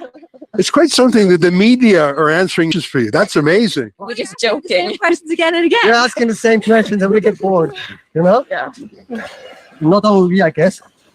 Greta, who would you say is the biggest threat to climate change, whether that's one person, an organization, or a country? Me. And why would you say you're the biggest threat to climate change? Well, to the world going in a disastrous trajectory towards the world being damaged through climate change. Who do you think is the worst culprit? Me. Why you? Private jets?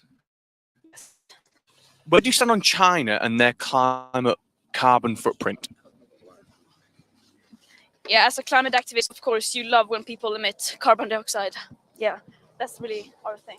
I mean, Greta, you're not taking this very seriously. This seems to be a big issue to you, unless it's just simply a job, in which case, line your pockets with lots of money. Sure, you have an adult opinion on the likes of China, surely. I have opinions about lots of things, yes. Could you share your opinion on China with us? Obviously, I love it when people emit carbon dioxide. Every time Western government implements a net zero policy, it's common folk that are suffering, especially in a cost of living crisis. Do you have anything to say on that? It's horrible that people are being affected by different things like the climate crisis and so on. People are being displaced. That it's horrible. But they can't afford to eat or heat their homes because of the net zero policies. Yes, definitely why we are experiencing the cost of living crisis, yes. I agree. Thank you. You've been here before. You've had a big speech that made a proper impact. Do you think it did anything? Did anything change? Well, we can only see where we are now. The global emissions of greenhouse gases are still increasing, but for a movement that's growing. Yeah, our movement, yes. Cars. Is the movement not turning people off away from your cause? Sorry? Is the movement not turning people away from your cause? The tactics that are being employed. På tiden säger jag, antar jag. Do you agree with all the radical tactics people are taking in your name? I think the only one taking action in my name is me, I hope. You are the leader of this movement. I hope not. Therefore, would you condemn people taking radical action and prefer democracy instead? Sorry? Would you encourage people to take democratic action rather than radical action? Protest to take democratic action. Greta, can you condemn everyone who has caused criminal damage in terms of to try and get the point across to fight climate change? There wasn't one in that. Are you? Russia and China are building more coal-fired power stations. Why should those of us in the West suffer because of net zero when they are not doing their part? Being weird because it's snow. Greta, you once stood on a stage and said, "How dare you," passionately and emotionally, because people weren't doing it. Now you seem to be taken seriously. Like, why the sudden change? I don't know. If you could say one thing to people who oppose you to convince them, what would that be? Sorry, where? Say one thing to people who oppose you to convince them of your argument, what would it be?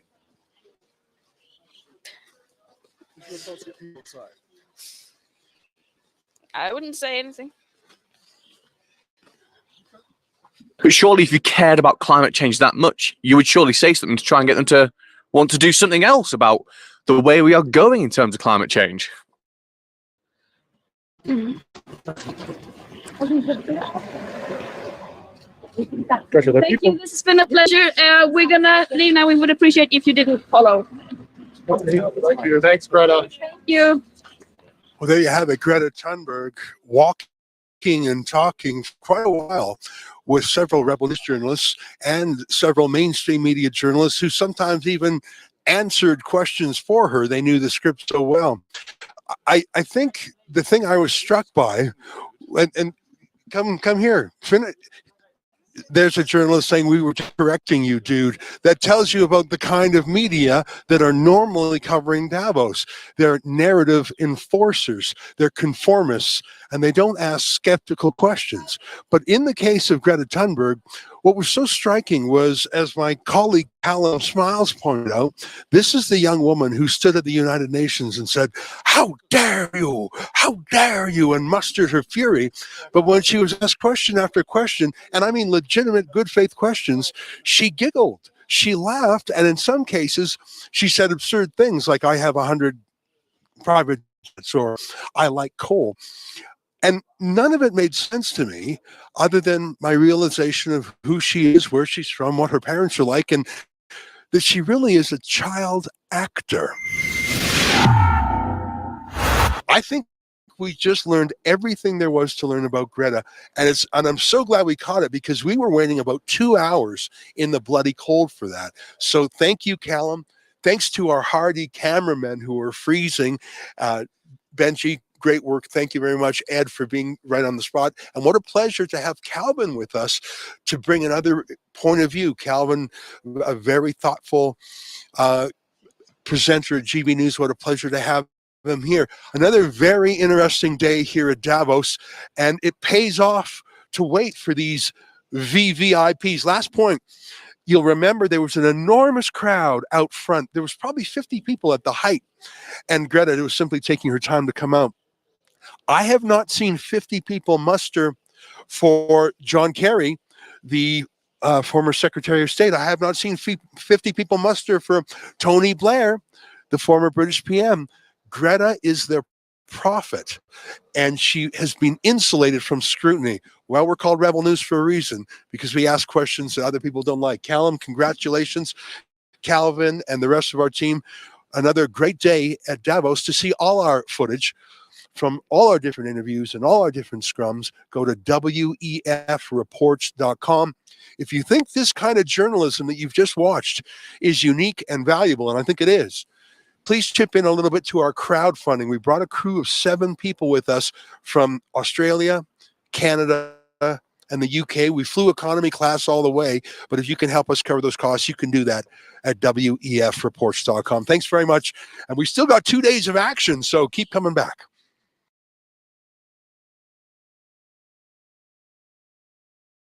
All right. Thank you for watching. That was long. I didn't know. I watched it with you. That was so well done.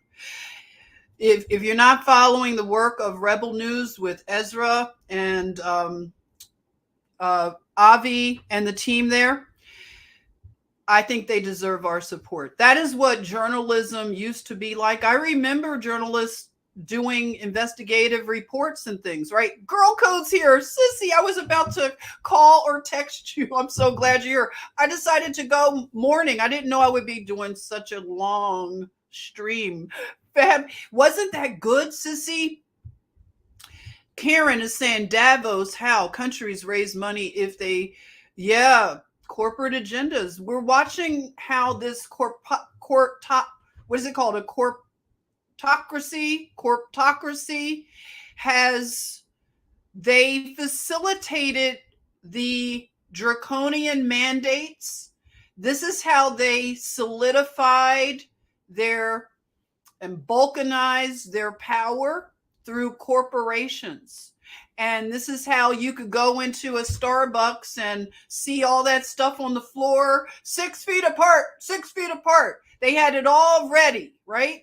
It was all, when I was in New York City in 2020, everything was all on the ground, and they had all this dystopic messaging, posters and things all around. Stand 6 feet apart. I didn't recognize this nation. And this has all been easily facilitated through places like the WEF, the World Economic Forum. So this is what, let me give the quote that Elon Musk, and I'm still on the fence about Elon. I don't know really how I feel about Elon, but one of the things that Elon said, this is a quote about the WEF, is that he said, WEF is increasingly becoming an unelected world government that the people never ask for and don't want. And I have to say a big amen to that. It is unelected. So government, we have to really get into government and this whole issue. Do you want this kind of stuff anymore? Do you still believe in this left-right paradigm? Are you still going to play the games? Are you like, we have people that have sold us out on both sides. And now we are in the doggone world government. So don't wait for this whole new world order, new world. It's here, everybody. It happened while we were sleeping. They're over here making, mandates and all these extra legal things. They replaced the Constitution with all these emergency acts. We still have the Patriot Act in place. They never lift these things. They keep taking more freedom. So what are we going to do now? They're in Davos right now. They're planning all kinds of, devilment. Are we going to continue to stand and to raise our voices? I mean, we've lost our friends and family, a lot of us. So what are you going to lose? But we can't comply. We cannot comply with whatever they're going to do. You just saw Rebel News, in my opinion, they did the job of journalism. I don't care about anybody else, what they're doing over there. If they're not doing this kind of journalism, then it's not worth it. I mean, we can see what they're saying, of course, but what Rebel News has done is they unraveled. First of all, they unraveled the science and the big pharma narrative by waiting for Burla, the Pfizer CEO, by waiting for him out in the cold, walking through the slush. That was phenomenal what they did. They deserve a lot of support. They deserve a lot of kudos for what they've done. To be out in the cold waiting 2 hours. So they walked with Burla. And like I said, I recognize myself and my friends in that woman. Do you remember the black woman? I'm just going to call her black for all intensive purposes. But you saw how he was flanked by that light-skinned black woman. She looked just like people in my family. She looked like, me, just like I could identify when I worked in big pharma. I could have been just that person, flanking and protecting Burla from the press, from the media, and thinking that I was doing good. I had a good job. People that still work in big pharma, my friends and family still work in these companies. I had to walk away. It took 10 years. Okay, yeah, it took me a while to wake up, 10 years. That's part of my nursing. When I say 30 plus years, 10 of them was working in big pharma. I worked at AstraZeneca. And when I saw that light-skinned black woman with that guy, like I said, she looked like someone I know. I swear, she looks like a family that I know. And we were all big pharma employees. And I repent. Okay. I really repent of working for big pharma for 10 years. And I can report a lot of things that I observed and now have put a lot of connections together. And, I'll share those things as they come up. But Rebel News, they destroyed the CEO of Pfizer. He couldn't answer questions. His people were trying to protect him. But what did they say? They will not be able to walk the streets. And that was the most perfect. You talk about the fulfillment of that statement. It really dwells in the work that Rebel News has done. They walked down the street with these people. You look at Greta, and she should now be able to handle the press. She's been media trained. She should have been able to answer some questions. And questions should come at her now. She should be put on the hot seat because she is a celebrity. And now they're planning more climate psyops, and they're going to use her as their celebrity.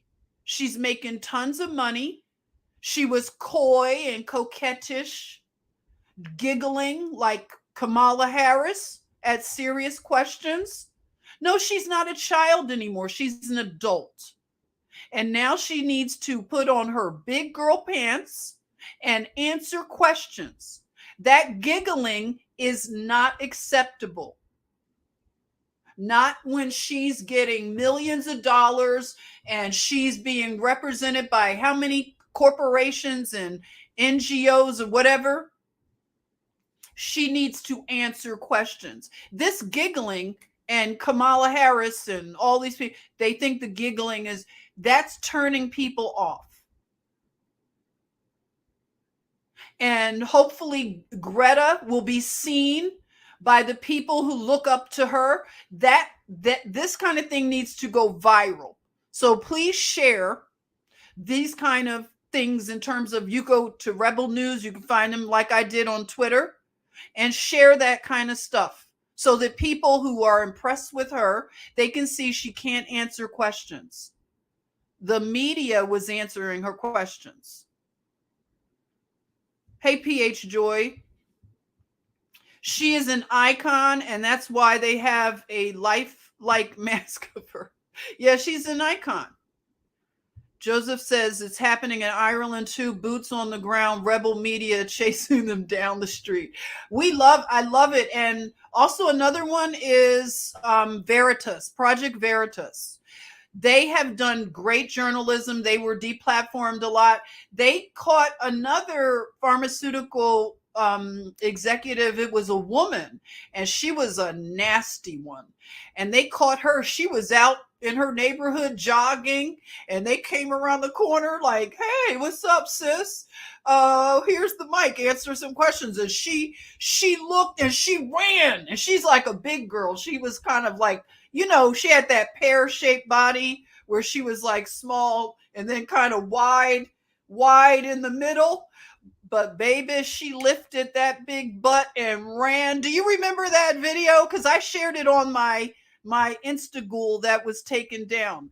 That was one of the best clips, because when she saw Project Veritas and they asked her that question about all the money she was taking, baby, she lifted like she was like a big jumbo jet. She got that butt moving, and she hadn't ran like that even when she was running around the neighborhood. Do you remember?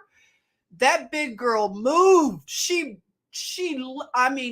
went up those steps, because she lived in a house. You had to go up the steps, and she flew in her house. I bet she burned some calories that day. That's what needs to happen, okay? That's what needs to happen. They should not feel comfortable right now, okay? They have told lies. You see Neil deGrasse, he's finished, and that's what we're seeing.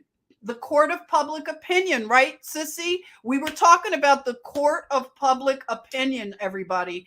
I'm going to talk about it more, but it's very important. Use your voice, because the narrative is just unraveling. And the truth is like a lion. The truth is a roaring lion who needs no defense. If they can't answer questions, and they're doing hypocritical things, flying in on these private planes while they're destroying the aviation industry. Have you noticed that?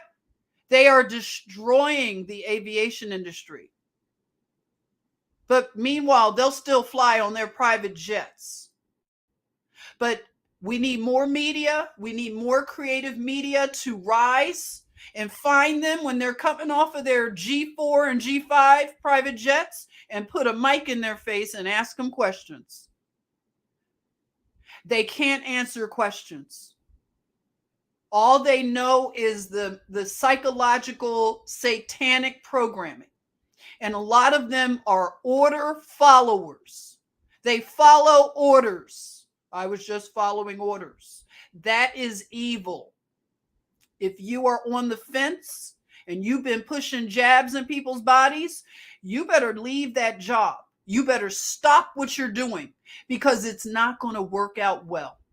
If you didn't do your research and find out what you're pushing in someone's body, you have to, it's no more excuses, and nobody is immune. No one is immune. Even if they have these courts, these secret courts that they give immunity to these big pharma companies, that's not going to fly. When you saw that man with the boomerang, when he saw that doctor, that's going to continue to happen. It's not going to be just a boomerang. People are not going to be able to handle that they have been lied to this degree. The anger, like they were angry at us, the unvaccinated, the anti-vaxxers, they were mad at us. But the anger towards us needs to be put on the proper people. Don't be mad at us because we did research and we decided not to do it. Don't be mad at us. Be mad at Pfizer, Moderna, anybody else. Be mad at them because they were the ones that failed the public. A lot of people did, and we could get into all the people, list them all.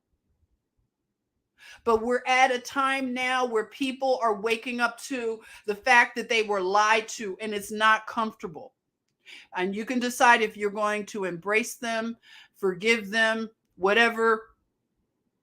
But a lot of people need our support. A lot of people need to learn some of the things that we learned. If they want to clear their body of whatever, there's information they can research about clearing their bodies. And, all batches are not the same, of course. This was like Russian roulette. So the next time they try to push something and mandate the public, we need to have more people that stand up and are willing to lose their little jobs. These jobs don't care about you. They're firing people for all kinds of things now. And imagine getting fired now after you took all your boosters and all your Jonestown jabs and get fired. That's happening now. Or people are getting sick. Their health is failing. And they're learning that nobody cares about them now. Oh, where's your job? Where's all the people that mandated and were forcing you? Where are they now when your health is failing? See, that's not real love. That anytime you have to force somebody to do something is not love. Love is nowhere there. That is satanic at its core, to mandate and force people to do things. Now, they have all their little plans for social credit scores and all of this stuff, but don't be afraid of their social credit scores and all the things that they threaten to do, just like what they've done to China. Don't be afraid. We have to still resist and fight the forces of evil. We have to expose the dark deeds, but we have to fight them with the truth. We have to keep researching. We can't grow weary.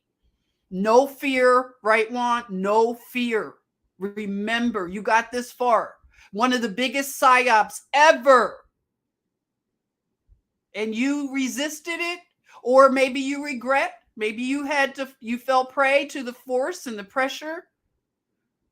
But we have to come to truth.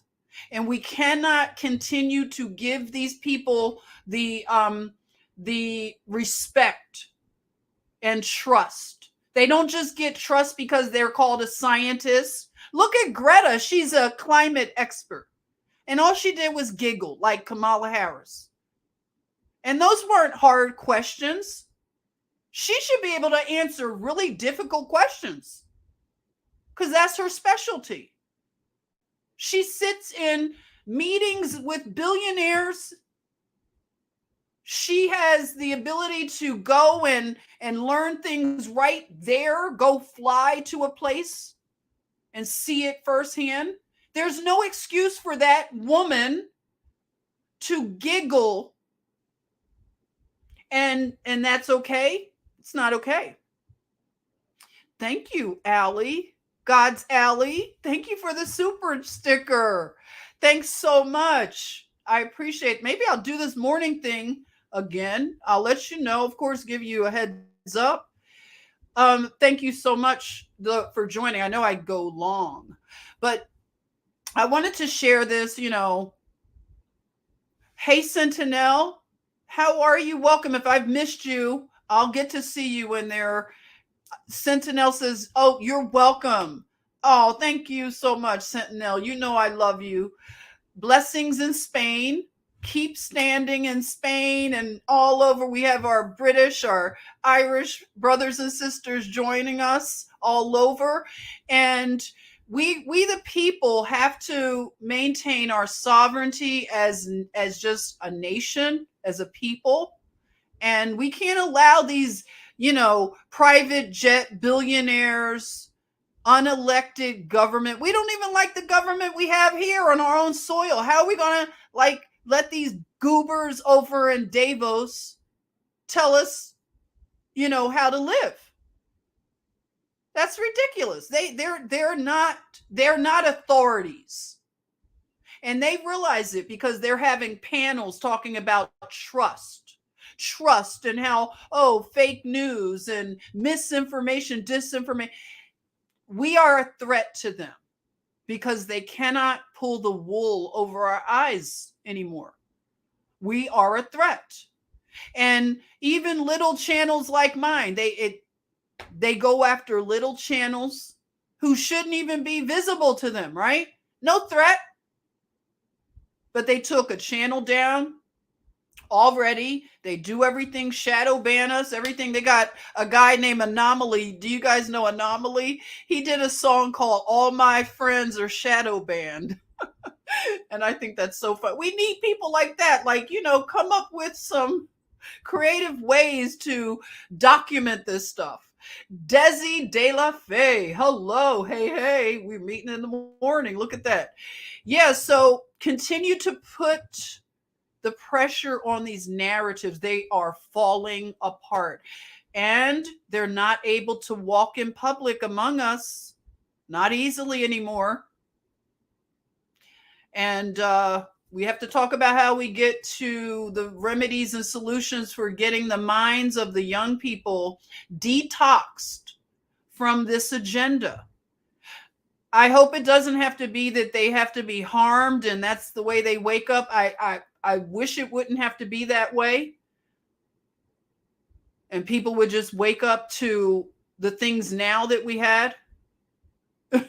PH Joy, you said I'm shadow banned for sure. I need to download that song by Anomaly. All my friends are shadow banned. Yeah, shadow banned. Whatever, but we still talk. If it's just two of you here, I'm going to talk to two of you, okay? Grasshopper smoothies? Really? Are we doing that now, John? Grasshopper smoothies on the house, right? How ridiculous. And they're probably eating, all kinds of things in Davos. And another thing that they do is they have a lot of hookers and sex workers. They're they're degenerates. I'm sure they're trafficking children in and all kinds of things. These are degenerate people and they do not deserve honor.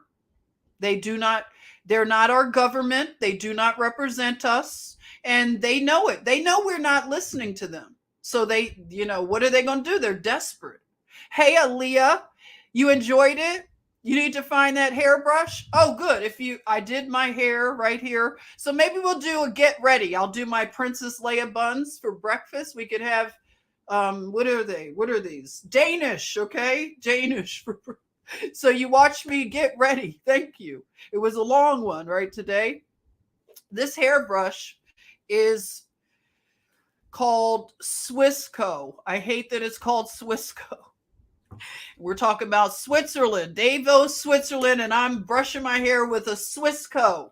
So Swissco I found like a couple years ago at TJ Maxx. So you can go to the TJ Maxx. Don't spend full price on these things. Go get your stuff if you have to get it, or I don't know, maybe online. But it's called a wet brush. Wet brush. So hardly any hair came out when I did it, and it's just great. It massages your scalp, Juan, I'm gonna use it on Juan. He said he's bald. You could still use it if you're bald, okay? So yes, and just a little water, hair like mine. You all know, you curly girls, our hair is so thirsty. So we have to have water bottles all the time, always drenching this hair. And then I'll talk about more things as we go. And you can share any hair things. I've been doing some home remedies like and mixes. You know how I am. Like rice water inside of this, and you put a little conditioner and water, and that's it. A bald brush. Well, thank you all for joining. If I didn't get to see you in the chatmosphere, I will. If you can go over to the backup channel, maybe I'll do my morning get ready with me on the backup channel, which is they have handles now on YouTube. It's at Jennifer Easton Washington. So if you want to go over to that other channel, I'm going to need to do more on that channel because of the things that have happened with, it just gets to be quite a thing sometimes with these. You're welcome, Juan. Thank you. Thank you all for joining. This was a long morning. It's still morning. So if you do that handle at Jennifer Easton Washington, please go over and subscribe, because I'll be doing things sometimes just solely on that channel. I'll try to upload on the other channel, but I think I'm going to lose access soon. So if you can't find us there, we're in the other classroom over here too. Hey, Sandra, welcome. Good day to you. Thank you, Nikki. Love you all. PH Joy, always nice to see you. Isabel, you're welcome. Thank you. Thank you. Thank you, Karen, for sharing the other backup channel. Please go over there and subscribe. I'll be doing more over there, okay? And maybe tomorrow morning we could do another get ready. Let's do the Princess Leia. Someone again, they named me Dark Leia. I've been called a lot of things. Chocolate Leia. So someone called me Dark Leia. Maybe I could say brunette Leia. I don't know. Gray Leia. Gray Leia. Sissy is such an only child like you. Yeah, we have that only child kind of thing. But wait, my brother, I hope he said yesterday he hasn't been getting notifications of my lives, okay? So we have to have him joining more often. Sissy is such an only child like me, always making concoctions, yes. Experimental things. Yes, always doing something, okay? Especially creative. My creativity is coming back. If you looked at the thumbnail, I painted that little picture of the girl with the beakers and everything. You're welcome, Juan. Thank you for coming by. Joseph, hey, mist with rose water. Oh, I like that. Condition. Oh, I'm going to make some more things. Tell me all the things I could put in my water bottle, and maybe you could see some transformation happening. Okay, now you're going to get something productive done. Thanks, T. Witten. Love that you joined. Thank you, God's Alley. Thank you so much. I'm glad you caught a live too. I hadn't seen you in a while. Good. I'm so glad. Thank you. Oh, I see somebody, another super sticker. Did I miss you? Something just popped up there. I have to go up and look at. Hey, Jilly. Jilly said goobers. Where was that? Jilly, thank you for the super sticker, Jilly. I see it now. Wait, I have to go by. Sometimes this thing. I get lost in the sauce with this sometimes. You have to bear with me. Forgive me if I forget. I thank you all for all the super. There you are, Jilly. Thank you so much, Jilly. Blessings, blessings. Have a great day, Sentinel. Love you, Sea Breeze. See ya. And Girl Code, love you, love you. Hey, Karen, our beautiful Harlem Sentinel. Jen, you use rice water. I have over 300 bottles of leave-in detangler. You do? Of coconut milk and rice water? What? You will say, I love you, sister. Blessings. Okay, Karen's going to send me detangler. Oh my God. You know I need detangler. Thank you, Karen. I love you, sis. Okay, so I'll see you all. Oh, you're giving me all kinds of things. Oh, the Sentinel says carrot cake butter. Ooh, where do I find that? Sentinel, that sounds great. Anything that has butter in it is fabulous. Argan, yes, argan is fab. Love it. Yes, okay, so I'll see you soon, okay? Take care, and we'll maybe meet in the mornings. Who knows? We'll probably do this a little bit, okay? All right, so until next time, I will see you soon.